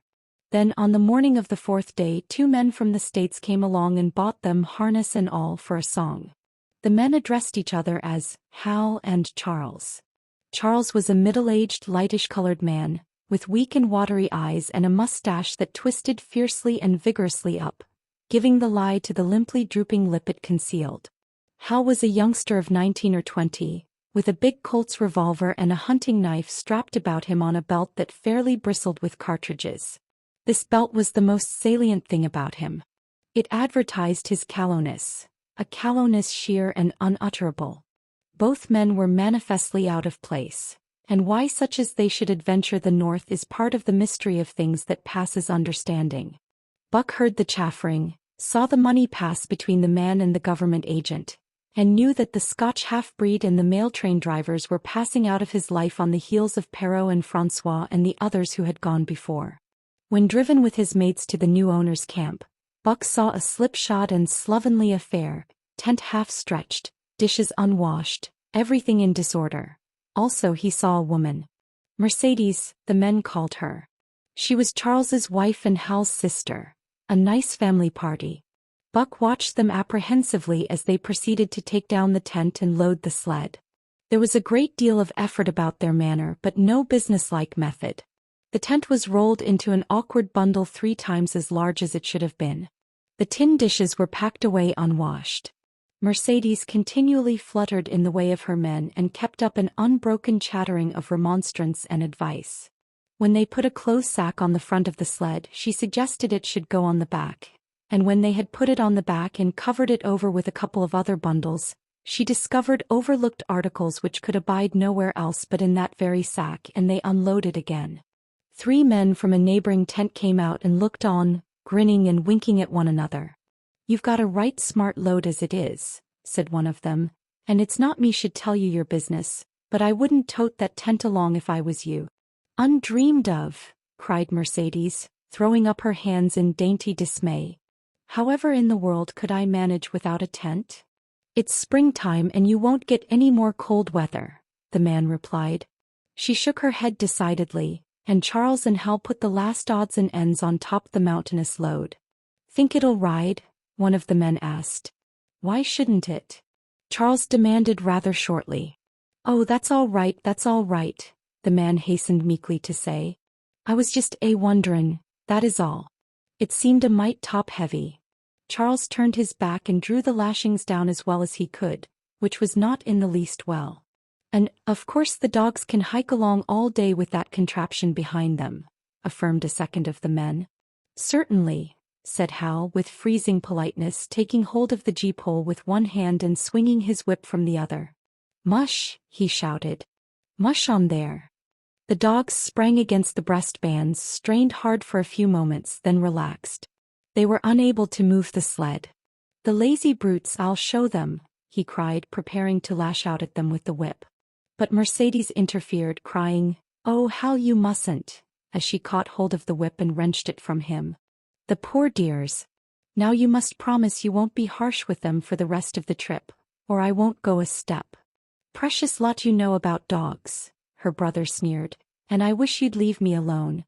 They're lazy, I tell you, and you've got to whip them to get anything out of them. That's their way. You ask anyone. Ask one of those men." Mercedes looked at them imploringly, untold repugnance at sight of pain written in her pretty face. "They're weak as water if you want to know," came the reply from one of the men. "Plumb tuckered out, that's what's the matter. They need a rest." "Rest be blanked," said Hal with his beardless lips, and Mercedes said, "Oh," in pain and sorrow at the oath. But she was a clannish creature and rushed at once to the defense of her brother. "Never mind that man," she said pointedly. "You're driving our dogs and you do what you think best with them." Again Hal's whip fell upon the dogs. They threw themselves against the breastbands, dug their feet into the packed snow, got down low to it and put forth all their strength. The sled held as though it were an anchor. After 2 efforts they stood still, panting. The whip was whistling savagely when once more Mercedes interfered. She dropped on her knees before Buck with tears in her eyes and put her arms around his neck. "You poor, poor dears," she cried sympathetically, "why don't you pull hard? Then you wouldn't be whipped." Buck did not like her, but he was feeling too miserable to resist her, taking it as part of the day's miserable work. One of the onlookers, who had been clenching his teeth to suppress hot speech, now spoke up. "It's not that I care a whoop what becomes of you, but for the dogs' sakes I just want to tell you, you can help them a mighty lot by breaking out that sled. The runners are froze fast. Throw your weight against the gee-pole right and left and break it out." A third time the attempt was made, but this time, following the advice, Hal broke out the runners which had been frozen to the snow. The overloaded and unwieldy sled forged ahead, Buck and his mates struggling frantically under the rain of blows. 100 yards ahead the path turned and sloped steeply into the main street. It would have required an experienced man to keep the top-heavy sled upright, and Hal was not such a man. As they swung on the turn the sled went over, spilling half its load through the loose lashings. The dogs never stopped. The lightened sled bounded on its side behind them. They were angry because of the ill treatment they had received and the unjust load. Buck was raging. He broke into a run, the team following his lead. Hal cried, "Whoa! Whoa!" but they gave no heed. He tripped and was pulled off his feet. The capsized sled ground over him, and the dogs dashed on up the street, adding to the gaiety of Skagway as they scattered the remainder of the outfit along its chief thoroughfare. Kind-hearted citizens caught the dogs and gathered up the scattered belongings. Also they gave advice. Half the load and twice the dogs if they ever expected to reach Dawson was what was said. Hal and his sister and brother-in-law listened unwillingly, pitched tent and overhauled the outfit. Canned goods were turned out that made men laugh, for canned goods on the long trail is a thing to dream about. Blankets for a hotel, quoth one of the men who laughed and helped. Half as many is too much, get rid of them. Throw away that tent and all those dishes, who's going to wash them anyway? Good Lord, do you think you're traveling on a Pullman? And so it went, the inexorable elimination of the superfluous. Mercedes cried when her clothes bags were dumped on the ground and article after article was thrown out. She cried in general and she cried in particular over each discarded thing. She clasped hands about knees, rocking back and forth broken-heartedly. She averred she would not go an inch, not for a dozen Charleses. She appealed to everybody and to everything, finally wiping her eyes and proceeding to cast out even articles of apparel that were imperative necessaries. And in her zeal, when she had finished with her own, she attacked the belongings of her men and went through them like a tornado. This accomplished, the outfit, though cut in half, was still a formidable bulk. Charles and Hal went out in the evening and bought 6 outside dogs. These, added to the 6 of the original team and Teak and Kuna, the Huskies obtained at the Rink Rapids on the record trip, brought the team up to 14. But the outside dogs, though practically broken in since their landing, did not amount to much. 3 were short-haired pointers, 1 was a Newfoundland, and the other 2 were mongrels of indeterminate breed. They did not seem to know anything, these newcomers. Buck and his comrades looked upon them with disgust, and though he speedily taught them their places and what not to do, he could not teach them what to do. They did not take kindly to trace and trail. With the exception of the 2 mongrels, they were bewildered and spirit-broken by the strange savage environment in which they found themselves and by the ill treatment they had received. The 2 mongrels were without spirit at all. Bones were the only things breakable about them. With the newcomers hopeless and forlorn, and the old team worn out by 2,500 miles of continuous trail, the outlook was anything but bright. The 2 men, however, were quite cheerful. And they were proud too. They were doing the thing in style with 14 dogs. They had seen other sleds depart over the pass for Dawson or come in from Dawson, but never had they seen a sled with so many as 14 dogs. In the nature of Arctic travel there was a reason why 14 dogs should not drag one sled, and that was that one sled could not carry the food for 14 dogs.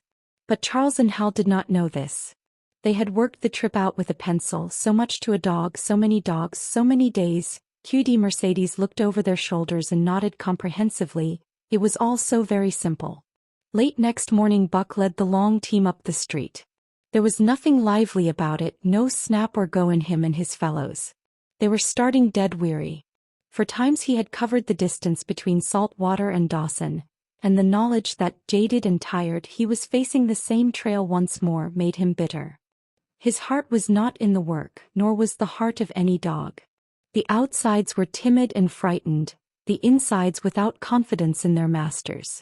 Buck felt vaguely that there was no depending upon these 2 men and the woman. They did not know how to do anything, and as the days went by it became apparent that they could not learn. They were slack in all things, without order or discipline. It took them half the night to pitch a slovenly camp, and half the morning to break that camp and get the sled loaded in fashion so slovenly that for the rest of the day they were occupied in stopping and rearranging the load. Some days they did not make 10 miles. On other days they were unable to get started at all. And on no day did they succeed in making more than half the distance used by the men as a basis in their dog food computation. It was inevitable that they should go short on dog food. But they hastened it by overfeeding, bringing the day nearer when underfeeding would commence. The outside dogs, whose digestions had not been trained by chronic famine to make the most of little, had voracious appetites. And when, in addition to this, the worn-out huskies pulled weakly, Hal decided that the orthodox ration was too small. He doubled it. And to cap it all, when Mercedes, with tears in her pretty eyes and a quaver in her throat, could not cajole him into giving the dogs still more, she stole from the fish sacks and fed them slyly. But it was not food that Buck and the huskies needed, but rest. And though they were making poor time, the heavy load they dragged sapped their strength severely. Then came the underfeeding. Hal awoke one day to the fact that his dog food was half gone and the distance only quarter covered. Further, that for love or money no additional dog food was to be obtained. So he cut down even the orthodox ration and tried to increase the day's travel. His sister and brother-in-law seconded him, but they were frustrated by their heavy outfit and their own incompetence. It was a simple matter to give the dogs less food, but it was impossible to make the dogs travel faster, while their own inability to get underway earlier in the morning prevented them from traveling longer hours. Not only did they not know how to work dogs, but they did not know how to work themselves. The first to go was Dub. Poor blundering thief that he was, always getting caught and punished, he had none the less been a faithful worker. His wrenched shoulder blade, untreated and unrest, went from bad to worse, till finally Hal shot him with the big Colt's revolver. It is a saying of the country that an outside dog starves to death on the ration of the husky, so the 6 outside dogs under Buck could do no less than die on half the ration of the husky. The Newfoundland went first, followed by the 3 short-haired pointers, the 2 mongrels hanging more grittily on to life, but going in the end. By this time all the amenities and gentlenesses of the Southland had fallen away from the 3 people. Shorn of its glamour and romance, Arctic travel became to them a reality too harsh for their manhood and womanhood. Mercedes ceased weeping over the dogs, being too occupied with weeping over herself and with quarreling with her husband and brother. To quarrel was the one thing they were never too weary to do. Their irritability arose out of their misery, increased with it, doubled upon it, outdistanced it. The wonderful patience of the trail which comes to men who toil hard and suffer sore, and remain sweet of speech and kindly, did not come to these 2 men and the woman. They had no inkling of such a patience. They were stiff and in pain, their muscles ached, their bones ached, their very hearts ached. And because of this they became sharp of speech, and hard words were first on their lips in the morning and last at night. Charles and Hal wrangled whenever Mercedes gave them a chance. It was the cherished belief of each that he did more than his share of the work, and neither forbore to speak this belief at every opportunity. Sometimes Mercedes sided with her husband, sometimes with her brother. The result was a beautiful and unending family quarrel. Starting from a dispute as to which should chop a few sticks for the fire, a dispute which concerned only Charles and Hal, presently would be lugged in the rest of the family, fathers, mothers, uncles, cousins, people thousands of miles away and some of them dead. That Hal's views on art, or the sort of society plays his mother's brother wrote, should have anything to do with the chopping of a few sticks of firewood, passes comprehension. Nevertheless, the quarrel was as likely to tend in that direction as in the direction of Charles's political prejudices. And that Charles's sister's tale-bearing tongue should be relevant to the building of a Yukon fire, was apparent only to Mercedes, who disburdened herself of copious opinions upon that topic, and incidentally upon a few other traits unpleasantly peculiar to her husband's family. In the meantime the fire remained unbuilt, the camp half-pitched and the dogs unfed. Mercedes nursed a special grievance, the grievance of sex.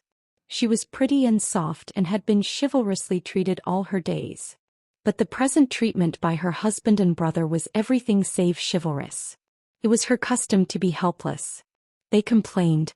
Upon which impeachment of what to her was her most essential sex prerogative, she made their lives unendurable. She no longer considered the dogs, and because she was sore and tired she persisted in riding on the sled. She was pretty and soft, but she weighed 120 pounds, a lusty last straw to the load dragged by the weak and starving animals. She rode for days till they fell in the traces and the sled stood still. Charles and Hal begged her to get off and walk, pleaded with her, entreated, the while she wept and importuned heaven with a recital of their brutality. On one occasion they took her off the sled by main strength. They never did it again.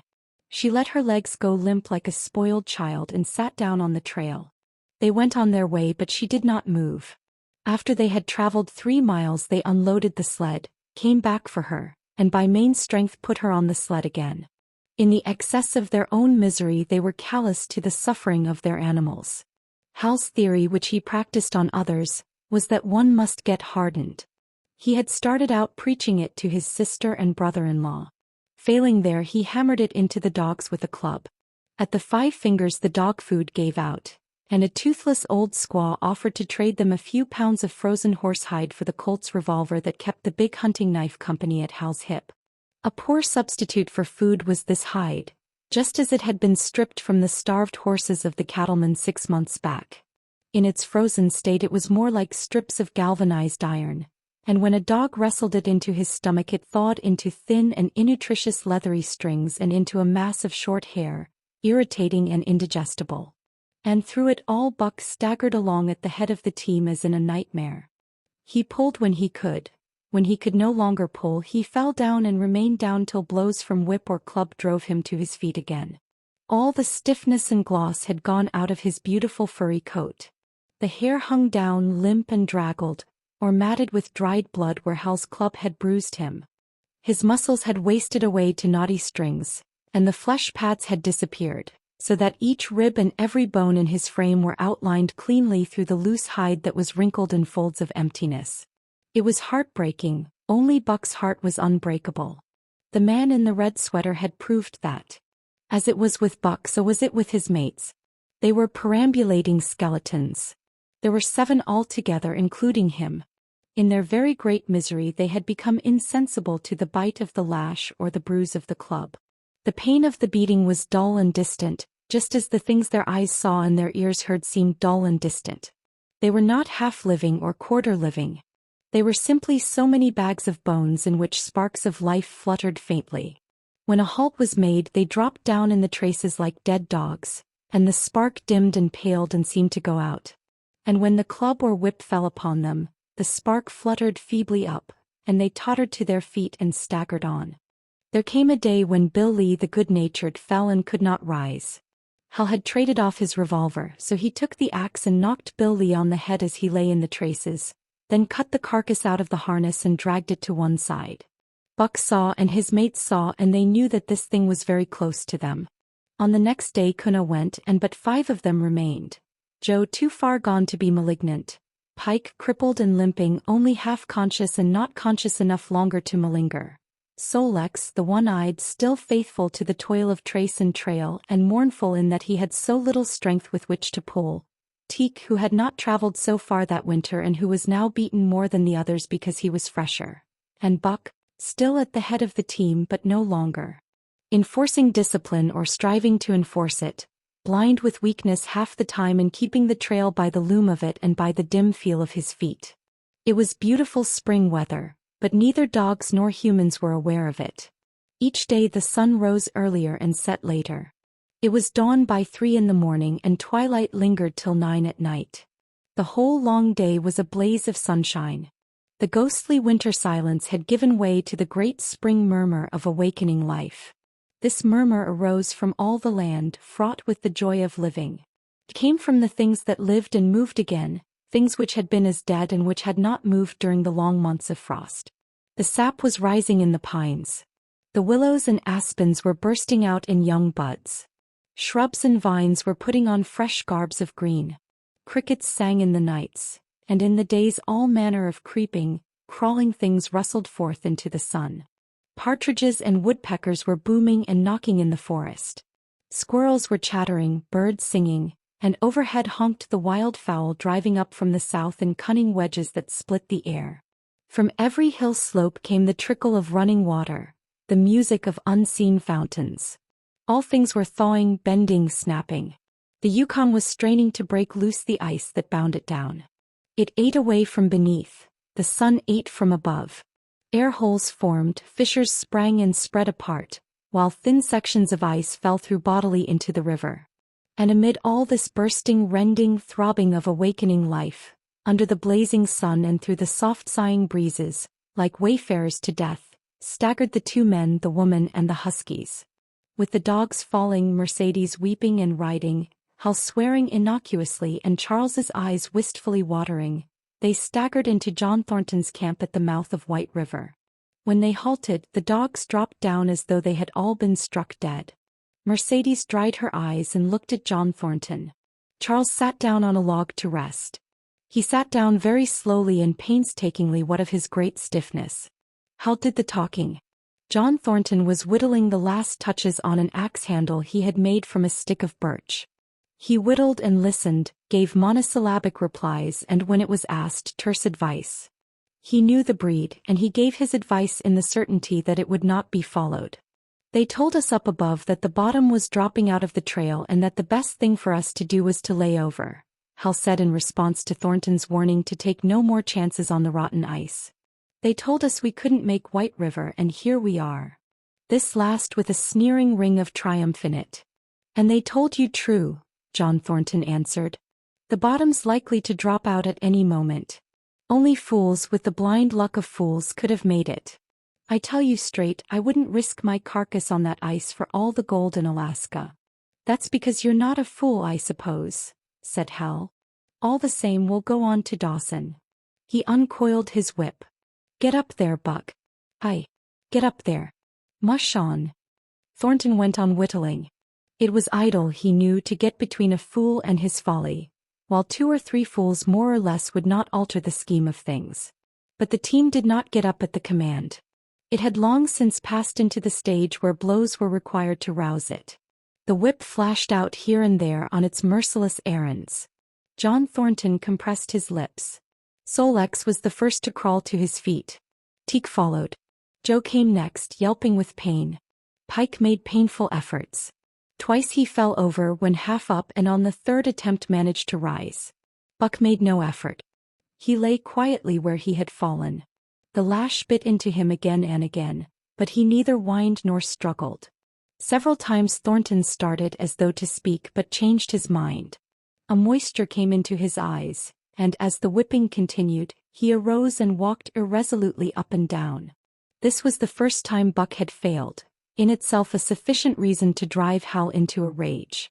He exchanged the whip for the customary club. Buck refused to move under the rain of heavier blows which now fell upon him. Like his mates, he was barely able to get up, but unlike them he had made up his mind not to get up. He had a vague feeling of impending doom. This had been strong upon him when he pulled into the bank, and it had not departed from him. What of the thin and rotten ice he had felt under his feet all day? It seemed that he sensed disaster close at hand, out there ahead on the ice where his master was trying to drive him. He refused to stir. So greatly had he suffered, and so far gone was he, that the blows did not hurt much. And as they continued to fall upon him, the spark of life within flickered and went down. It was nearly out. He felt strangely numb. As though from a great distance he was aware that he was being beaten. The last sensations of pain left him. He no longer felt anything, though very faintly he could hear the impact of the club upon his body. But it was no longer his body, it seemed so far away. And then suddenly, without warning, uttering a cry that was inarticulate and more like the cry of an animal, John Thornton sprang upon the man who wielded the club. Hal was hurled backward as though struck by a falling tree. Mercedes screamed. Charles looked on wistfully, wiped his watery eyes, but did not get up because of his stiffness. John Thornton stood over Buck, struggling to control himself, too convulsed with rage to speak. "If you strike that dog again, I'll kill you," he at last managed to say in a choking voice. "It's my dog," Hal replied, wiping the blood from his mouth as he came back. "Get out of my way or I'll fix you. I'm going to Dawson." Thornton stood between him and Buck and evinced no intention of getting out of the way. Hal drew his long hunting knife. Mercedes screamed, cried, laughed, and manifested the chaotic abandonment of hysteria. Thornton rapped Hal's knuckles with the axe handle, knocking the knife to the ground. He rapped his knuckles again as he tried to pick it up.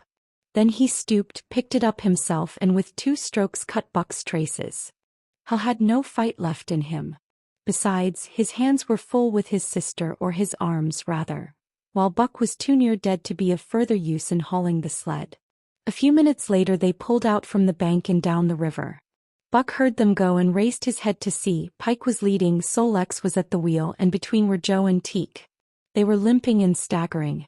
Mercedes was riding the loaded sled. Hal guided at the gee-pole and Charles stumbled along in the rear. As Buck watched them, Thornton knelt beside him and with rough, kindly hands searched for broken bones. By the time his search had disclosed nothing more than many bruises and a state of terrible starvation, the sled was 1/4 of a mile away. Dog and man watched it crawling along over the ice. Suddenly they saw its back end drop down as into a rut and the G-pole with Hal clinging to it jerk into the air. Mercedes's scream came to their ears. They saw Charles turn and make one step to run back, and then a whole section of ice give way and dogs and humans disappear. A yawning hole was all that was to be seen. The bottom had dropped out of the trail. John Thornton and Buck looked at each other. "You poor devil," said John Thornton, and Buck licked his hand. Chapter 6. For the Love of a Man. When John Thornton froze his feet in the previous December, his partners had made him comfortable and left him to get well, going on themselves up the river to get out a raft of saw logs for Dawson. He was still limping slightly at the time he rescued Buck, but with the continued warm weather even the slight limp left him. And here, lying by the riverbank through the long spring days, watching the running water, listening lazily to the songs of birds and the hum of nature, Buck slowly won back his strength. A rest comes very good after one has traveled 3,000 miles, and it must be confessed that Buck waxed lazy as his wounds healed, his muscles swelled out, and the flesh came back to cover his bones. For that matter, they were all loafing, Buck, John Thornton, and Skeet and Nig, waiting for the raft to come that was to carry them down to Dawson. Skeet was a little Irish setter who early made friends with Buck, who, in a dying condition, was unable to resent her first advances. She had the doctor trait which some dogs possess, and as a mother cat washes her kittens, so she washed and cleansed Buck's wounds. Regularly, each morning after he had finished his breakfast, she performed her self-appointed task, till he came to look for her ministrations as much as he did for Thornton's. Nig, equally friendly though less demonstrative, was a huge black dog, half bloodhound and half deerhound, with eyes that laughed and a boundless good nature. To Buck's surprise, these dogs manifested no jealousy toward him. They seemed to share the kindliness and largeness of John Thornton. As Buck grew stronger, they enticed him into all sorts of ridiculous games, in which Thornton himself could not forbear to join, and in this fashion Buck romped through his convalescence and into a new existence. Love, genuine passionate love, was his for the first time. This he had never experienced at Judge Miller's down in the sun-kissed Santa Clara Valley. With the judge's sons, hunting and tramping, it had been a working partnership. With the judge's grandsons, a sort of pompous guardianship. And with the judge himself, a stately and dignified friendship. But love that was feverish and burning, that was adoration, that was madness, it had taken John Thornton to arouse. This man had saved his life, which was something, but further, he was the ideal master. Other men saw to the welfare of their dogs from a sense of duty and business expediency. He saw to the welfare of his as if they were his own children because he could not help it. And he saw further. He never forgot a kindly greeting or a cheering word, and to sit down for a long talk with them, gas he called it, was as much his delight as theirs. He had a way of taking Buck's head roughly between his hands, and resting his own head upon Buck's, of shaking him back and forth, the while calling him ill names that to Buck were love names. Buck knew no greater joy than that rough embrace and the sound of murmured oaths, and at each jerk back and forth it seemed that his heart would be shaken out of his body, so great was its ecstasy. And when released he sprang to his feet, his mouth laughing, his eyes eloquent, his throat vibrant with unuttered sound, and in that fashion remained without movement. John Thornton would reverently exclaim, "God! You can all but speak." Buck had a trick of love expression that was akin to hurt. He would often seize Thornton's hand in his mouth and close so fiercely that the flesh bore the impress of his teeth for some time afterward. And as Buck understood the oaths to be love words, so the man understood this feigned bite for a caress. For the most part, however, Buck's love was expressed in adoration. While he went wild with happiness when Thornton touched him or spoke to him, he did not seek these tokens. Unlike Skeet, who was wont to shove her nose under Thornton's hand and nudge till petted, or Nig, who would stalk up and rest his great head on Thornton's knee, Buck was content to adore at a distance. He would lie by the hour, eager, alert, at Thornton's feet, looking up into his face, dwelling upon it, studying it, following with keenest interest each fleeting expression, every movement or change of feature. Or, as chance might have it, he would lie farther away, to the side or rear, watching the outlines of the man and the occasional movements of his body. And often, such was the communion in which they lived, The strength of Buck's gaze would draw John Thornton's head around, and he would return the gaze without speech, his heart shining out of his eyes as Buck's heart shone out. For a long time after his rescue, Buck did not like Thornton to get out of his sight. From the moment he left the tent to when he entered it again, Buck would follow at his heels. His transient masters since he had come into the Northland had bred in him a fear that no master could be permanent. He was afraid that Thornton would pass out of his life as Perrault and François and the Scotch half-breed had passed out. Even in the night in his dreams he was haunted by this fear. At such times he would shake off sleep and creep through the chill to the flap of the tent, where he would stand and listen to the sound of his master's breathing. But in spite of this great love he bore John Thornton, which seemed to bespeak the soft civilizing influence, the strain of the primitive, which the Northland had aroused in him, remained alive and active. Faithfulness and devotion, things born of fire and roof, were his, yet he retained his wildness and wheeliness. He was a thing of the wild, come in from the wild to sit by John Thornton's fire, rather than a dog of the soft Southland stamped with the marks of generations of civilization. Because of his very great love, he could not steal from this man, but from any other man in any other camp he did not hesitate an instant, while the cunning with which he stole enabled him to escape detection. His face and body were scored by the teeth of many dogs, and he fought as fiercely as ever and more shrewdly. Skeet and Nig were too good-natured for quarreling, besides they belonged to John Thornton, but the strange dog, no matter what the breed or valor, swiftly acknowledged Buck's supremacy or found himself struggling for life with a terrible antagonist. And Buck was merciless. He had learned well the law of club and fong, and he never forewent an advantage or drew back from a foe he had started on the way to death. He had lessoned from Spitz and from the chief fighting dogs of the police and mail, and knew there was no middle course. He must master or be mastered, while to show mercy was a weakness. Mercy did not exist in the primordial life.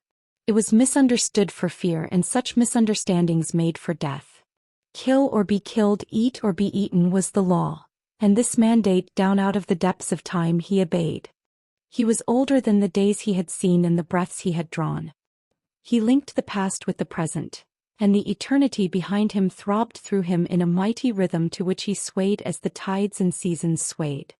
He sat by John Thornton's fire, a broad-breasted dog, white-fanged and long-furred, but behind him were the shades of all manner of dogs, half-wolves and wild wolves, urgent and prompting, tasting the savor of the meat he ate, thirsting for the water he drank, scenting the wind with him, listening with him and telling him the sounds made by the wild life in the forest, dictating his moods, directing his actions, lying down to sleep with him when he lay down, and dreaming with him and beyond him, and becoming themselves the stuff of his dreams.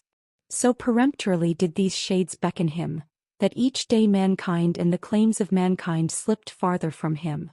Deep in the forest a call was sounding, and as often as he heard this call, mysteriously thrilling and luring, he felt compelled to turn his back upon the fire and the beaten earth around it, and to plunge into the forest and on, he knew not where or why, nor did he wonder where or why, the call sounding imperiously deep in the forest. But as often as he gained the soft unbroken earth and the green shade, the love for John Thornton drew him back to the fire again. Thornton alone held him. The rest of mankind was as nothing.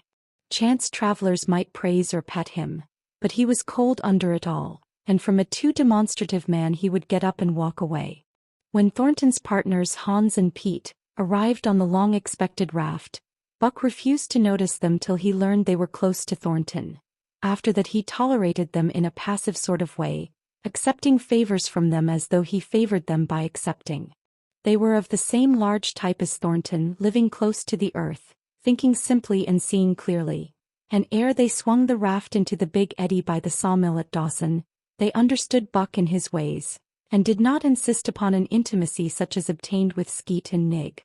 For Thornton, however, his love seemed to grow and grow.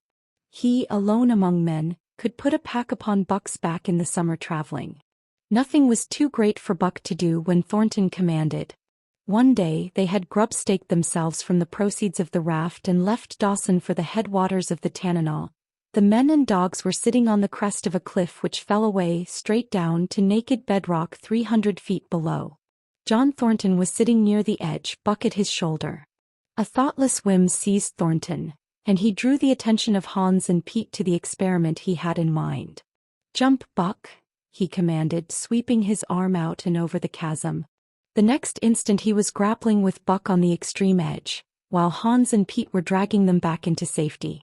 "It's uncanny," Pete said after it was over and they had caught their speech. Thornton shook his head. "No, it is splendid, and it is terrible too. Do you know, it sometimes makes me afraid. I'm not hankering to be the man that lays hands on you while he's around," Pete announced conclusively, nodding his head toward Buck. "Py jingo," was Hans's contribution. "Not mineself either." It was at Circle City, ere the year was out, that Pete's apprehensions were realized. Black Burton, a man evil-tempered and malicious, had been picking a quarrel with a tenderfoot at the bar, when Thornton stepped good-naturedly between. Buck, as was his custom, was lying in a corner, head on paws, watching his master's every action. Burton struck out without warning straight from the shoulder. Thornton was sent spinning and saved himself from falling only by clutching the rail of the bar. Those who were looking on heard what was neither bark nor yelp, but a something which is best described as a roar, and they saw Buck's body rise up in the air as he left the floor for Burton's throat. The man saved his life by instinctively throwing out his arm, but was hurled backward to the floor with Buck on top of him. Buck loosed his teeth from the flesh of the arm and drove in again for the throat. This time the man succeeded only in partly blocking, and his throat was torn open. Then the crowd was upon Buck and he was driven off. But while a surgeon checked the bleeding, he prowled up and down, growling furiously, attempting to rush in and being forced back by an array of hostile clubs. A miners' meeting, called on the spot, decided that the dog had sufficient provocation and Buck was discharged. But his reputation was made, and from that day his name spread through every camp in Alaska. Later on in the fall of the year he saved John Thornton's life in quite another fashion. The three partners were lining a long and narrow poling boat down a bad stretch of rapids on the 40-mile creek. Hans and Pete moved along the bank, snubbing with a thin manila rope from tree to tree, while Thornton remained in the boat, helping its descent by means of a pole and shouting directions to the shore. Buck, on the bank, worried and anxious, kept abreast of the boat, his eyes never off his master. At a particularly bad spot, where a ledge of barely submerged rocks jutted out into the river, Hans cast off the rope, and while Thornton pulled the boat out into the stream, ran down the bank with the end in his hand to snub the boat when it had cleared the ledge. This it did and was flying downstream in a current as swift as a mill race, when Hans checked it with the rope and checked too suddenly. The boat flirted over and snubbed into the bank bottom up, while Thornton, flung sheer out of it, was carried downstream toward the worst part of the rapids, a stretch of wild water in which no swimmer could live. Buck had sprung in on the instant, and at the end of 300 yards, amid a mad swirl of water, he overhauled Thornton. When he felt him grasp his tail, Buck headed for the bank, swimming with all his splendid strength. But the progress shoreward was slow, the progress downstream amazingly rapid. From below came the fatal roaring where the wild current went wilder and was rent in shreds and spray by the rocks which thrust through like the teeth of an enormous comb. The suck of the water as it took the beginning of the last steep pitch was frightful, and Thornton knew that the shore was impossible. He scraped furiously over a rock, bruised across a second and struck a third with crushing force. He clutched its slippery top with both hands, releasing Buck, and above the roar of the churning water shouted, "Go, Buck! Go!" Buck could not hold his own and swept on downstream, struggling desperately but unable to win back. When he heard Thornton's command repeated, he partly reared out of the water, throwing his head high as though for a last look, then turned obediently toward the bank. He swam powerfully and was dragged ashore by Pete and Hans at the very point where swimming ceased to be possible and destruction began. They knew that the time a man could cling to a slippery rock in the face of that driving current was a matter of minutes, and they ran as fast as they could up the bank to a point far above where Thornton was hanging on. They attached the line with which they had been snubbing the boat to Buck's neck and shoulders, being careful that it should neither strangle him nor impede his swimming, and launched him into the stream. He struck out boldly but not straight enough into the stream. He discovered the mistake too late, when Thornton was abreast of him and a bare half-dozen strokes away while he was being carried helplessly past. Hans promptly snubbed with the rope as though Buck were a boat. The rope thus tightening on him in the sweep of the current, he was jerked under the surface, and under the surface he remained till his body struck against the bank and he was hauled out. He was half drowned and Hans and Pete threw themselves upon him, pounding the breath into him and the water out of him. He staggered to his feet and fell down. The faint sound of Thornton's voice came to them, and though they could not make out the words of it, they knew that he was in his extremity. His master's voice acted on Buck like an electric shock. He sprang to his feet and ran up the bank ahead of the men to the point of his previous departure. Again the rope was attached and he was launched, and again he struck out, but this time straight into the stream. He had miscalculated once, but he would not be guilty of it a second time. Hans paid out the rope, permitting no slack, while Pete kept it clear of coils. Buck held on till he was on a line straight above Thornton. Then he turned and with the speed of an express train headed down upon him. Thornton saw him coming, and as Buck struck him like a battering ram with the whole force of the current behind him, he reached up and closed with both arms around the shaggy neck. Hans snubbed the rope around the tree and Buck and Thornton were jerked under the water. Strangling, suffocating, sometimes one uppermost and sometimes the other, dragging over the jagged bottom, smashing against rocks and snags, they veered into the bank. Thornton came to, belly downward, and being violently propelled back and forth across a drift log by Hans and Pete. His first glance was for Buck, over whose limp and apparently lifeless body Nig was setting up a howl, while Skeet was licking the wet face and closed eyes. Thornton was himself bruised and battered, and he went carefully over Buck's body, when he had been brought around, finding 3 broken ribs. "That settles it," he announced. "We camp right here." And camp they did till Buck's ribs knitted and he was able to travel. That winter at Dawson, Buck performed another exploit, not so heroic perhaps, but one that put his name many notches higher on the totem pole of Alaskan fame.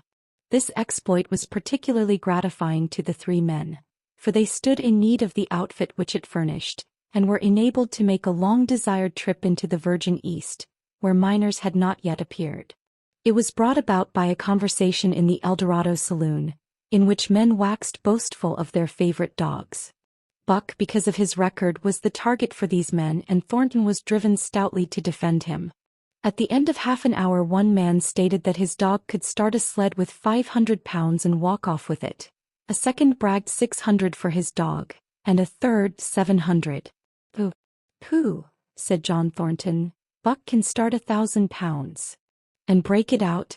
And walk off with it for 100 yards? Demanded Mathewson, a bonanza king, he of the 700 vaunt. And break it out and walk off with it for 100 yards, John Thornton said coolly. Well, Mathewson said slowly and deliberately so that all could hear, I've got $1,000 that says he can't. And there it is. So saying, he slammed a sack of gold dust of the size of a bologna sausage down upon the bar. Nobody spoke.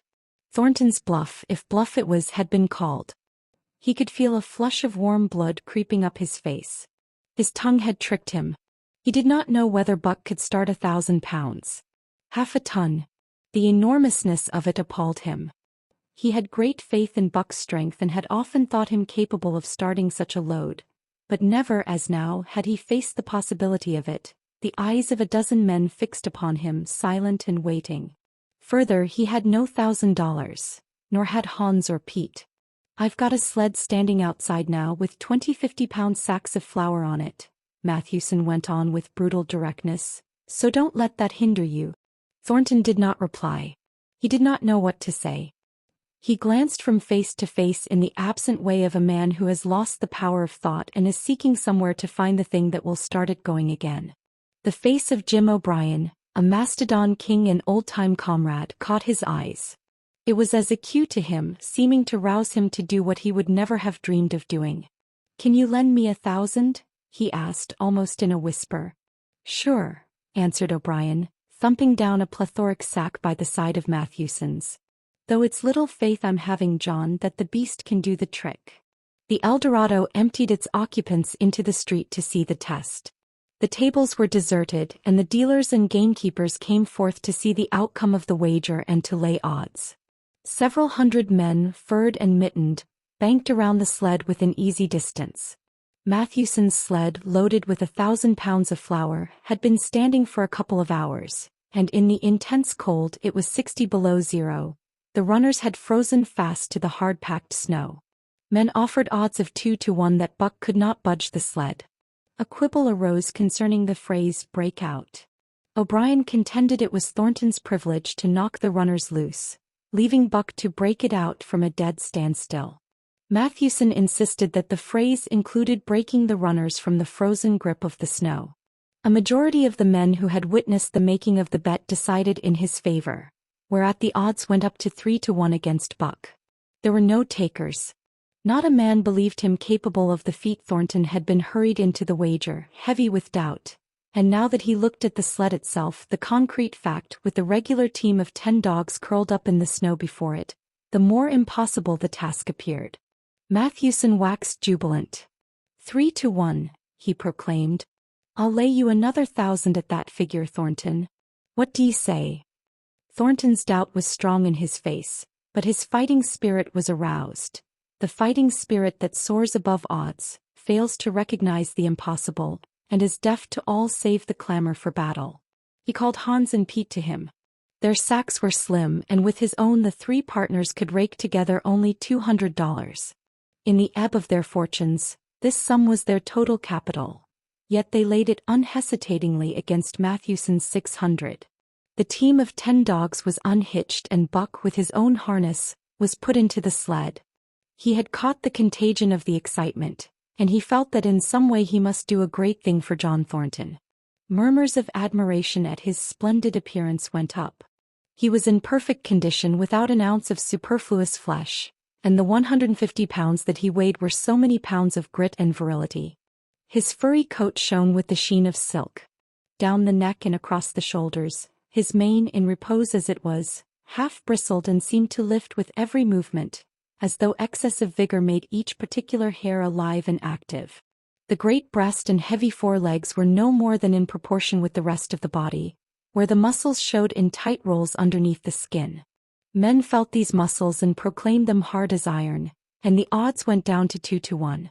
Gad, sir, stuttered a member of the latest dynasty, a king of the Skookum benches. I offer you 800 for him, sir, before the test, sir. 800 just as he stands. Thornton shook his head and stepped to Buck's side. You must stand off from him, Matthewson protested. Free play and plenty of room. The crowd fell silent. Only could be heard the voices of the gamblers vainly offering 2 to 1. Everybody acknowledged Buck a magnificent animal, but 20 50-pound sacks of flour bulked too large in their eyes for them to loosen their pouch strings. Thornton knelt down by Buck's side. He took his head in his 2 hands and rested cheek on cheek. He did not playfully shake him as was his wont or murmur soft love curses, but he whispered in his ear. As you love me, Buck. As you love me, was what he whispered. Buck whined with suppressed eagerness. The crowd was watching curiously. The affair was growing mysterious. Seemed like a conjuration. As Thornton got to his feet, Buck seized his mittened hand between his jaws, pressing in with his teeth and releasing slowly, half reluctantly. It was the answer in terms not of speech but of love. Thornton stepped well back. Now, Buck, he said. Buck tightened the traces, then slacked them for a matter of several inches. It was the way he had learned. Gee. Thornton's voice rang out, sharp in the tense silence. Buck swung to the right, ending the movement in a plunge that took up the slack and with a sudden jerk arrested his 150 pounds. The load quivered, and from under the runners arose a crisp crackling. Haul! Thornton commanded. Buck duplicated the maneuver, this time to the left. The crackling turned into a snapping, the sled pivoting and the runners slipping and grating several inches to the side. The sled was broken out. Men were holding their breaths, intensely unconscious of the fact. Now mush! Thornton's command cracked out like a pistol shot. Buck threw himself forward, tightening the traces with a jarring lunge. His whole body was gathered compactly together in the tremendous effort, the muscles writhing and knotting like live things under the silky fur. His great chest was low to the ground, his head forward and down, while his feet were flying like mad, the claws scarring the hard-packed snow in parallel grooves. The sled swayed and trembled, half-started forward. One of his feet slipped and one man groaned aloud. Then the sled lurched ahead in what appeared a rapid succession of jerks, though it never really came to a dead stop again. Half an inch, 2 inches. The jerks perceptibly diminished. As the sled gained momentum, he caught them up, till it was moving steadily along. Men gasped and began to breathe again, unaware that for a moment they had ceased to breathe. Thornton was running behind, encouraging Buck with short, cheery words. The distance had been measured off, and as he neared the pile of firewood which marked the end of the 100 yards, a cheer began to grow and grow, which burst into a roar as he passed the firewood and halted at command. Every man was tearing himself loose, even Matthewson. Hats and mittens were flying in the air. Men were shaking hands, it did not matter with whom, and bubbling over in a general incoherent babble. But Thornton fell on his knees beside Buck. Head was against head and he was shaking him back and forth. Those who hurried up heard him cursing Buck, and he cursed him long and fervently and softly and lovingly. Gad, sir, spluttered the Skookum Bench King. I'll give you 1,000 for him, sir, 1,000, sir, 1,200, sir. Thornton rose to his feet. His eyes were wet. The tears were streaming frankly down his cheeks. Sir, he said to the Skookum Bench King. No, sir. You can go to hell, sir. It's the best I can do for you, sir. Buck seized Thornton's hand in his teeth. Thornton shook him back and forth. As though animated by a common impulse, the onlookers drew back to a respectful distance. Nor were they again indiscreet enough to interrupt. Chapter 7. The Sounding of the Call. When Buck earned $1,600 in 5 minutes for John Thornton, he made it possible for his master to pay off certain debts and to journey with his partners into the East after a fabled lost mine, the history of which was as old as the history of the country. Many men had sought it, few had found it, and more than a few there were who had never returned from the quest. This lost mine was steeped in tragedy and shrouded in mystery. No one knew of the first man. The oldest tradition stopped before it got back to him. From the beginning there had been an ancient and ramshackle cabin. Dying men had sworn to it, and to the mine the site of which it marked, clinching their testimony with nuggets that were unlike any known grade of gold in the Northland. But no living man had looted this treasure house, and the dead were dead. Wherefore John Thornton and Pete and Hans, with Buck and half a dozen other dogs, faced into the East on an unknown trail to achieve where men and dogs as good as themselves had failed. They sled 70 miles up the Yukon, swung to the left into the Stewart River, past the Mayo and the McQuestion, and held on until the Stewart itself became a streamlet, threading the upstanding peaks which marked the backbone of the continent. John Thornton asked little of man or nature. He was unafraid of the wild. With a handful of salt and a rifle he could plunge into the wilderness and fare wherever he pleased and as long as he pleased. Being in no haste Indian fashion, he hunted his dinner in the course of the day's travel.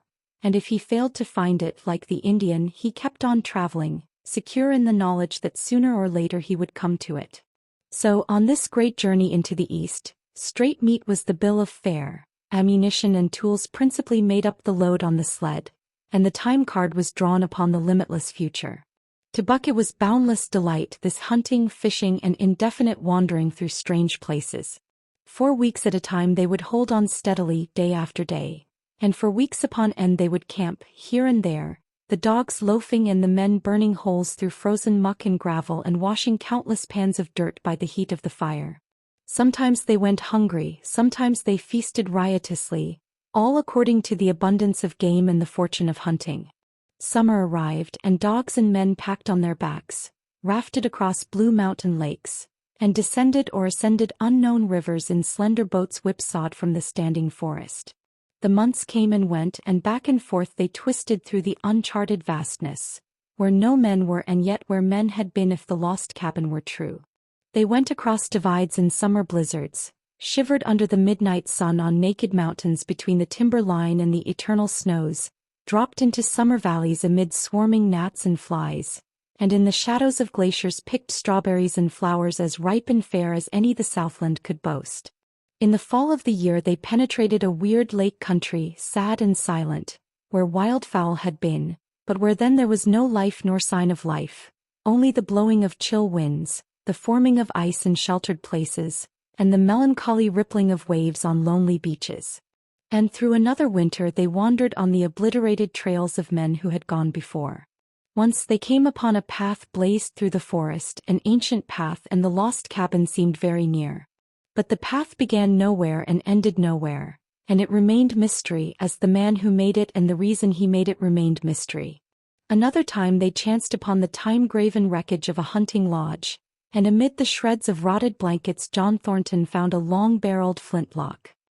He knew it for a Hudson Bay Company gun of the young days in the Northwest, when such a gun was worth its height in beaver skins packed flat, and that was all. No hint as to the man who in an early day had reared the lodge and left the gun among the blankets.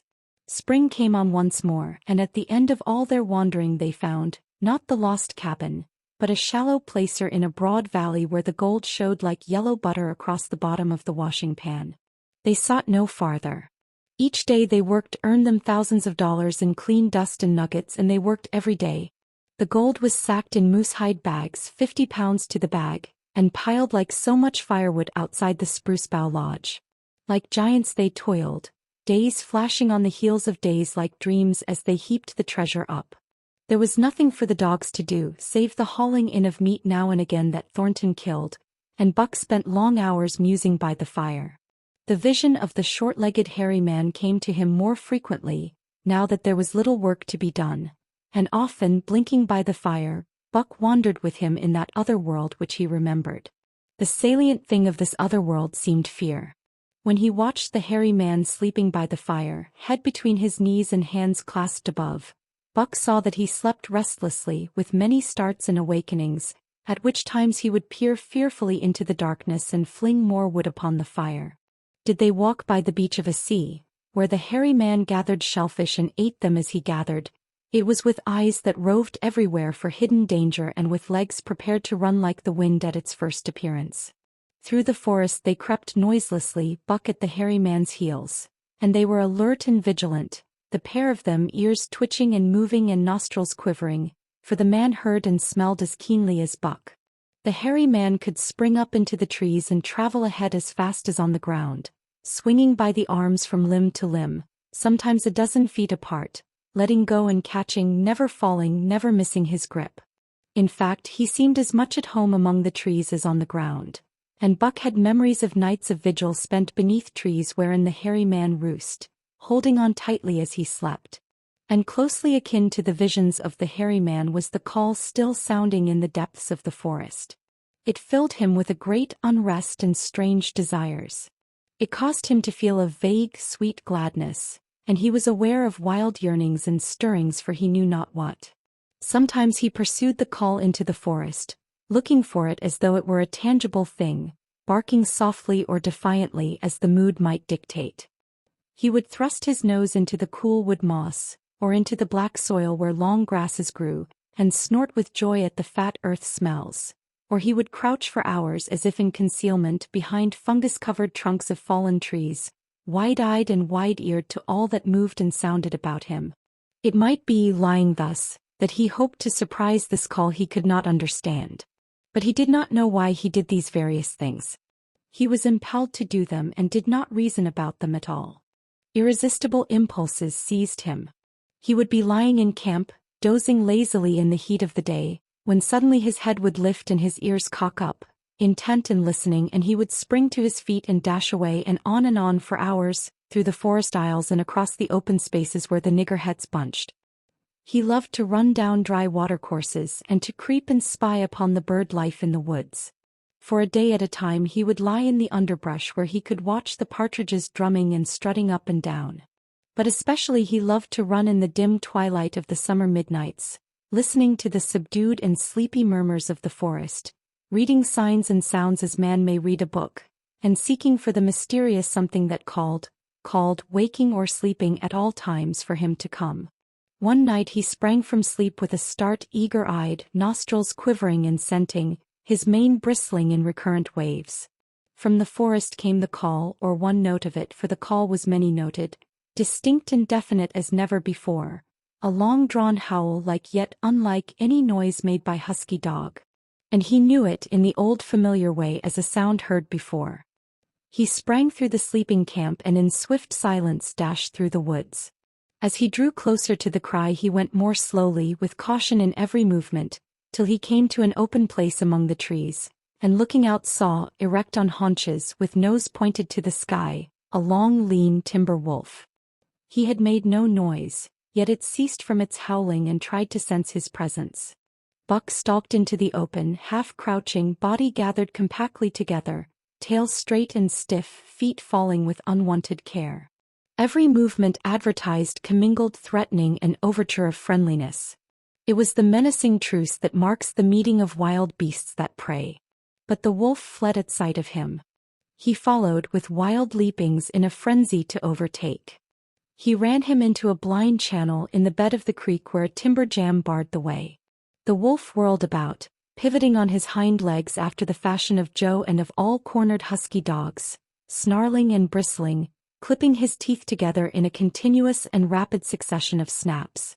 Buck did not attack, but circled him about and hedged him in with friendly advances. The wolf was suspicious and afraid, for Buck made 3 of him in weight while his head barely reached Buck's shoulder.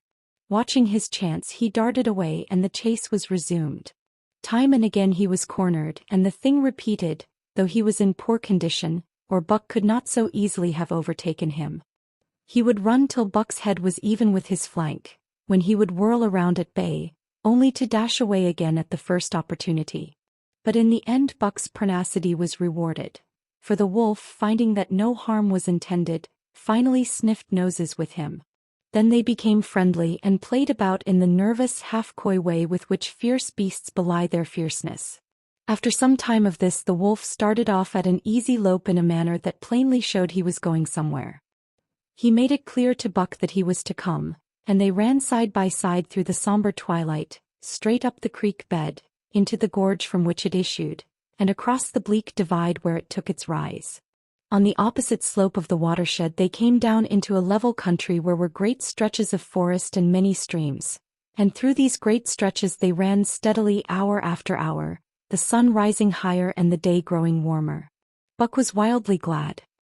He knew he was at last answering the call, running by the side of his wood brother toward the place from where the call surely came. Old memories were coming upon him fast, and he was stirring to them as of old he stirred to the realities of which they were the shadows. He had done this thing before somewhere in that other and dimly remembered world, and he was doing it again now, running free in the open, the unpacked earth underfoot, the wide sky overhead. They stopped by a running stream to drink, and stopping Buck remembered John Thornton. He sat down.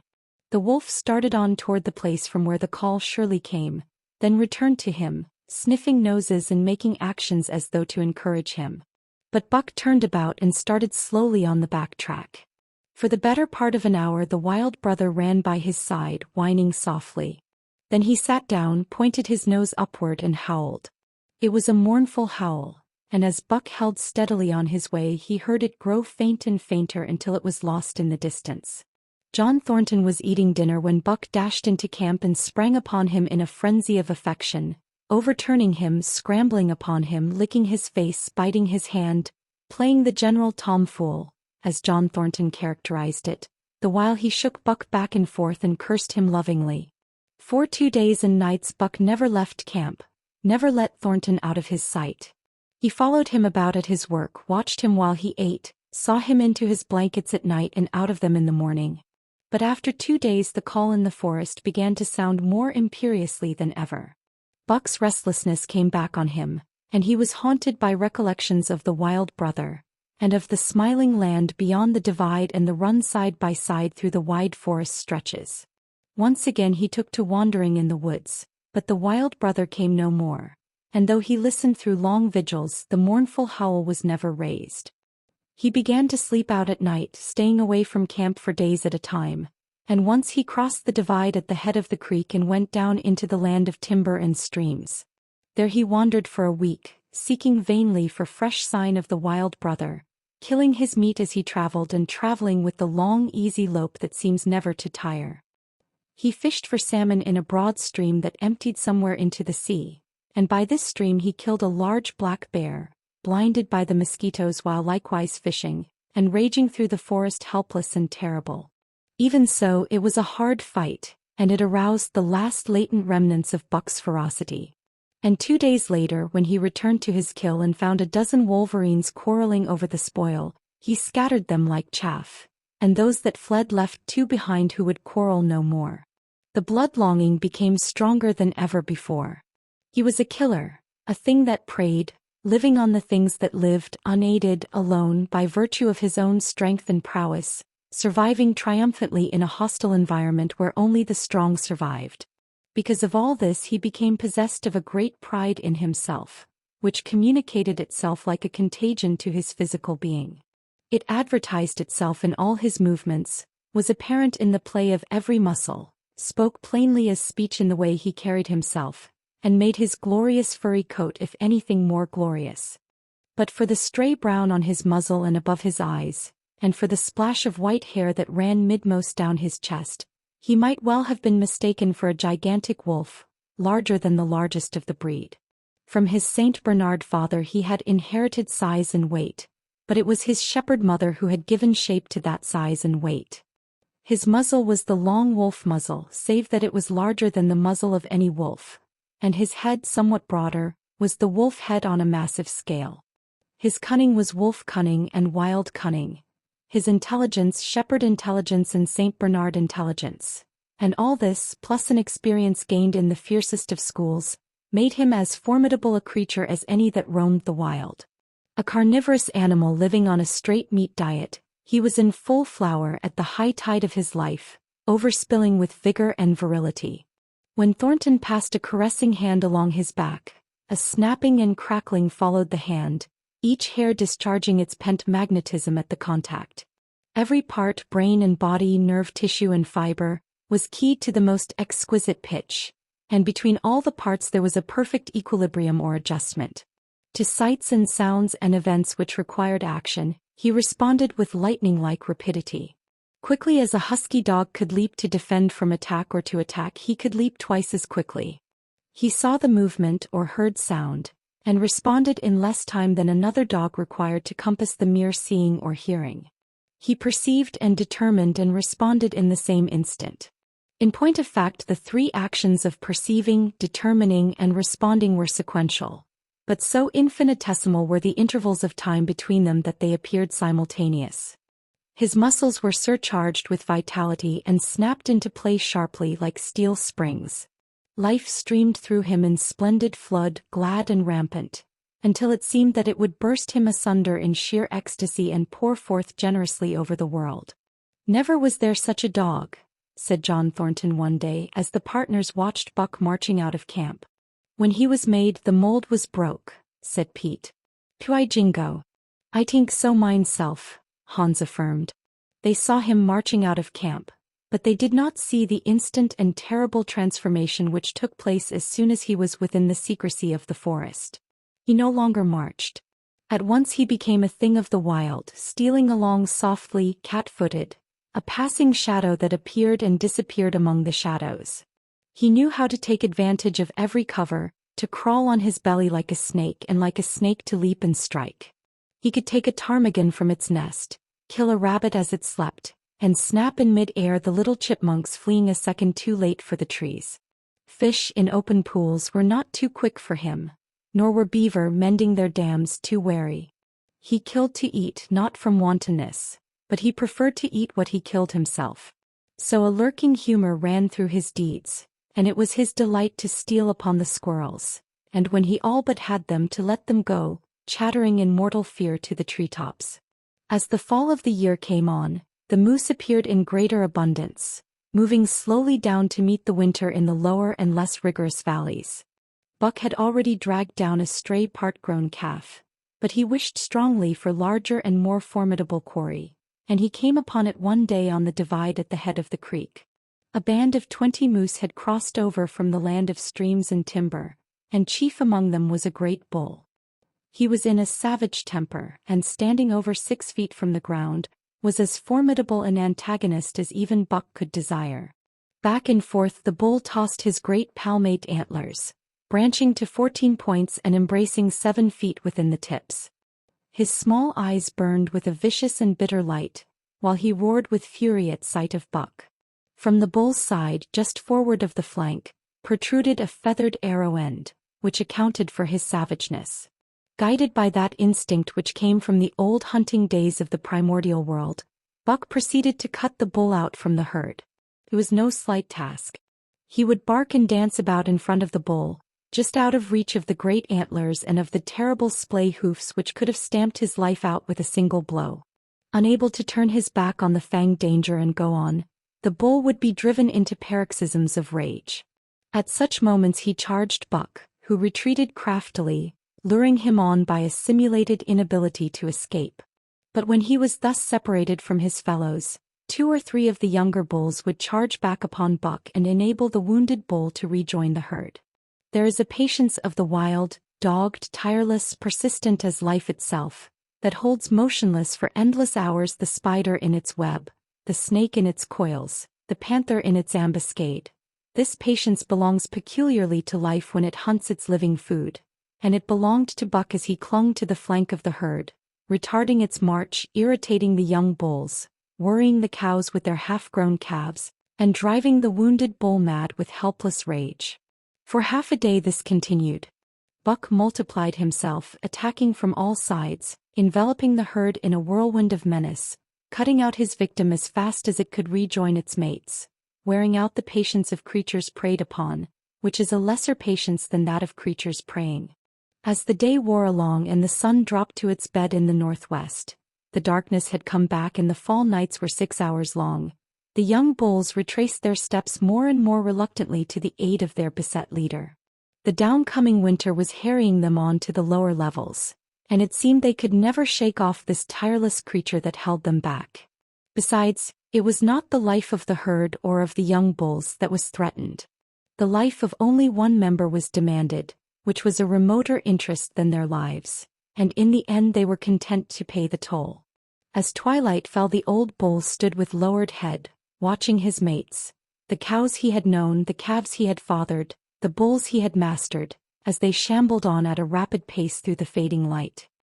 He could not follow, for before his nose leaped the merciless fanged terror that would not let him go. 300 weight, more than half a ton he weighed. He had lived a long, strong life, full of fight and struggle, and at the end he faced death at the teeth of a creature whose head did not reach beyond his great knuckled knees. From then on, night and day, Buck never left his prey, never gave it a moment's rest, never permitted it to browse the leaves of trees or the shoots of young birch and willow.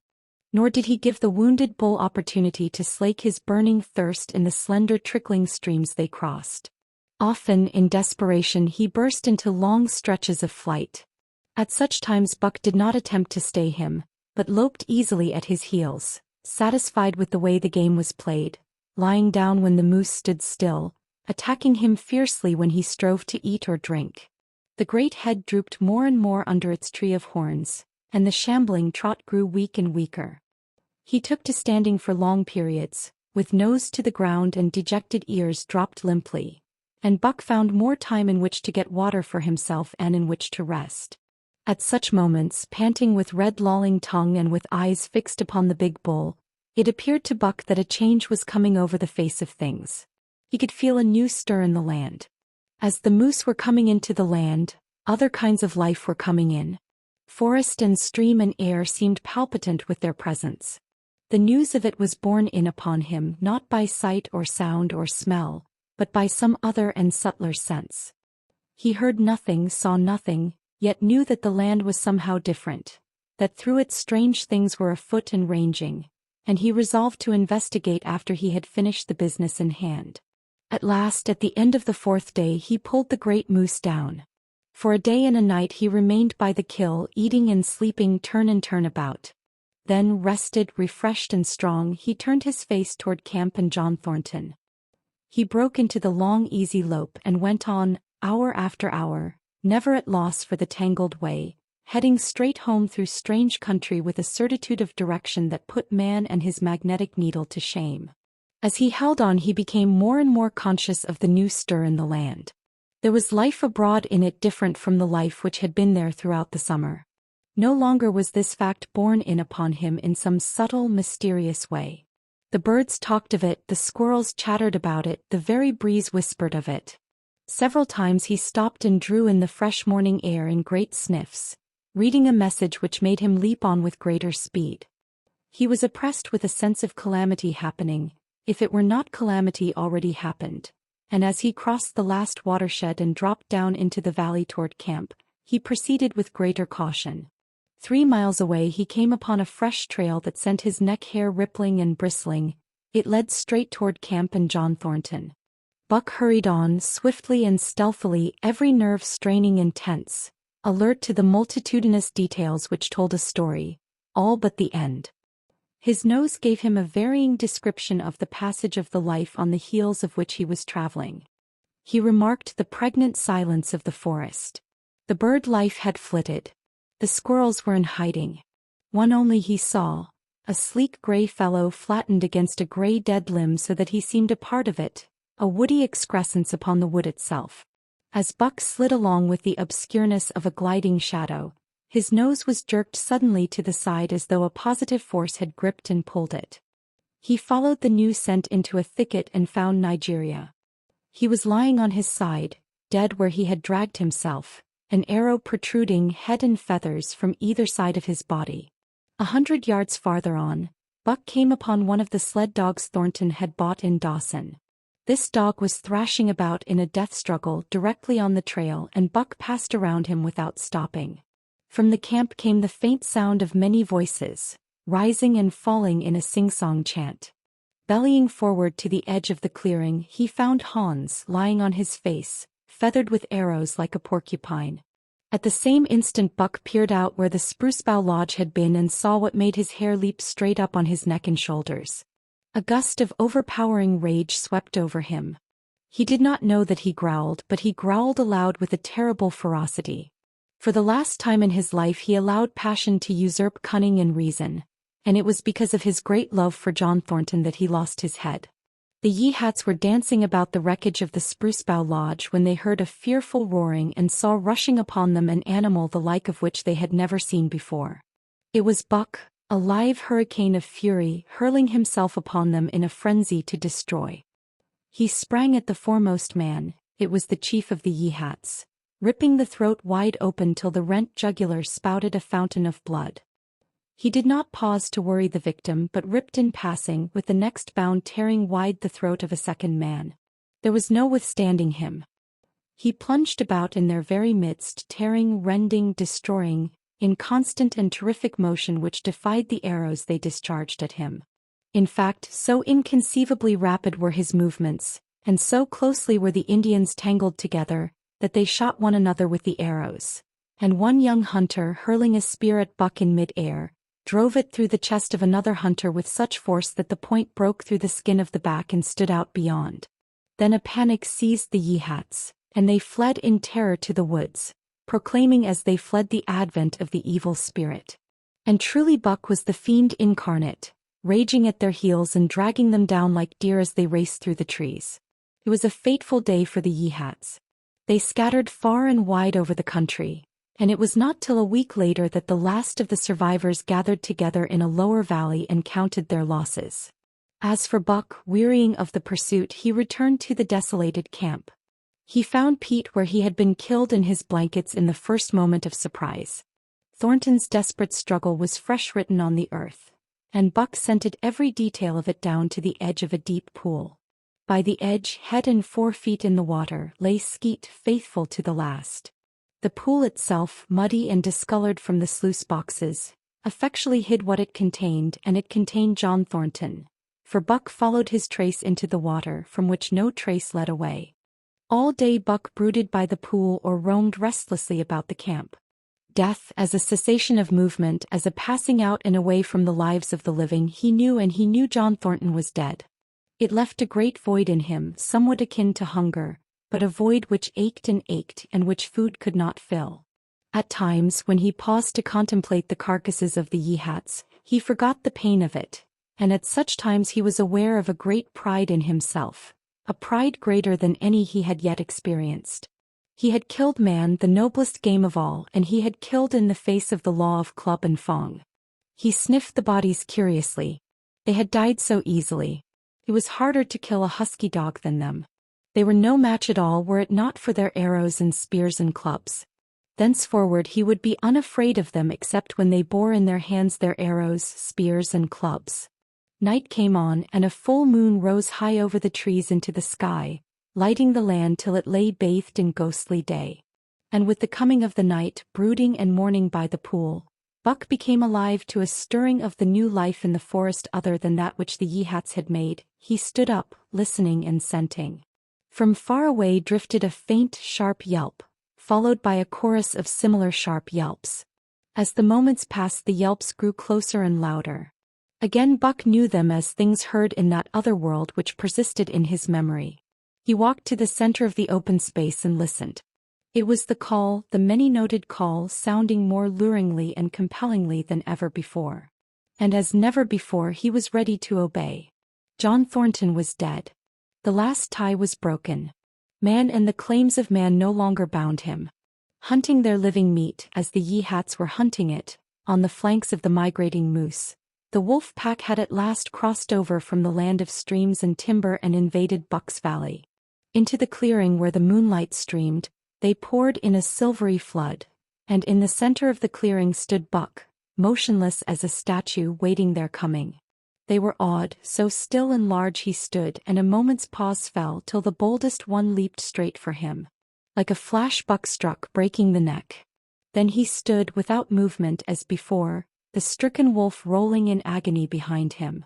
3 others tried it in sharp succession, and one after the other they drew back, streaming blood from slashed throats or shoulders. This was sufficient to fling the whole pack forward, pell-mell, crowded together, blocked and confused by its eagerness to pull down the prey. Buck's marvelous quickness and agility stood him in good stead. Pivoting on his hind legs and snapping and gashing, he was everywhere at once, presenting a front which was apparently unbroken, so swiftly did he whirl and guard from side to side. But to prevent them from getting behind him he was forced back, down past the pool and into the creek bed, till he brought up against a high gravel bank. He worked along to a right angle in the bank which the men had made in the course of mining, and in this angle he came to bay, protected on 3 sides and with nothing to do but face the front. And so well did he face it, that at the end of half an hour the wolves drew back discomfited. The tongues of all were out and lolling, the white fangs showing cruelly white in the moonlight. Some were lying down with heads raised and ears pricked forward. Others stood on their feet watching him, and still others were lapping water from the pool. One wolf, long and lean and gray, advanced cautiously in a friendly manner, and Buck recognized the wild brother with whom he had run for a night and a day. He was whining softly, and as Buck whined they touched noses. Then an old wolf, gaunt and battle-scarred, came forward. Buck writhed his lips into the preliminary of a snarl, but sniffed noses with him, whereupon the old wolf sat down, pointed nose at the moon, and broke out the long wolf howl. The other sat down and howled. And now the call came to Buck in unmistakable accents. He too sat down and howled. This over, he came out of his angle and the pack crowded around him, sniffing in half-friendly, half-savage manner. The leaders lifted the yelp of the pack and sprang away into the woods. The wolves swung in behind, yelping in chorus. And Buck ran with them, side by side with the wild brother, yelping as he ran. And here may well end the story of Buck. The years were not many when the Yehats noted a change in the breed of timber wolves, for some were seen with splashes of brown on head and muzzle, and with a rift of white centering down the chest. But more remarkable than this, the Yehats tell of a ghost dog that runs at the head of the pack. They are afraid of this ghost dog, for it has cunning greater than they, stealing from their camps in fierce winters, robbing their traps, slaying their dogs and defying their bravest hunters. Nay, the tale grows worse.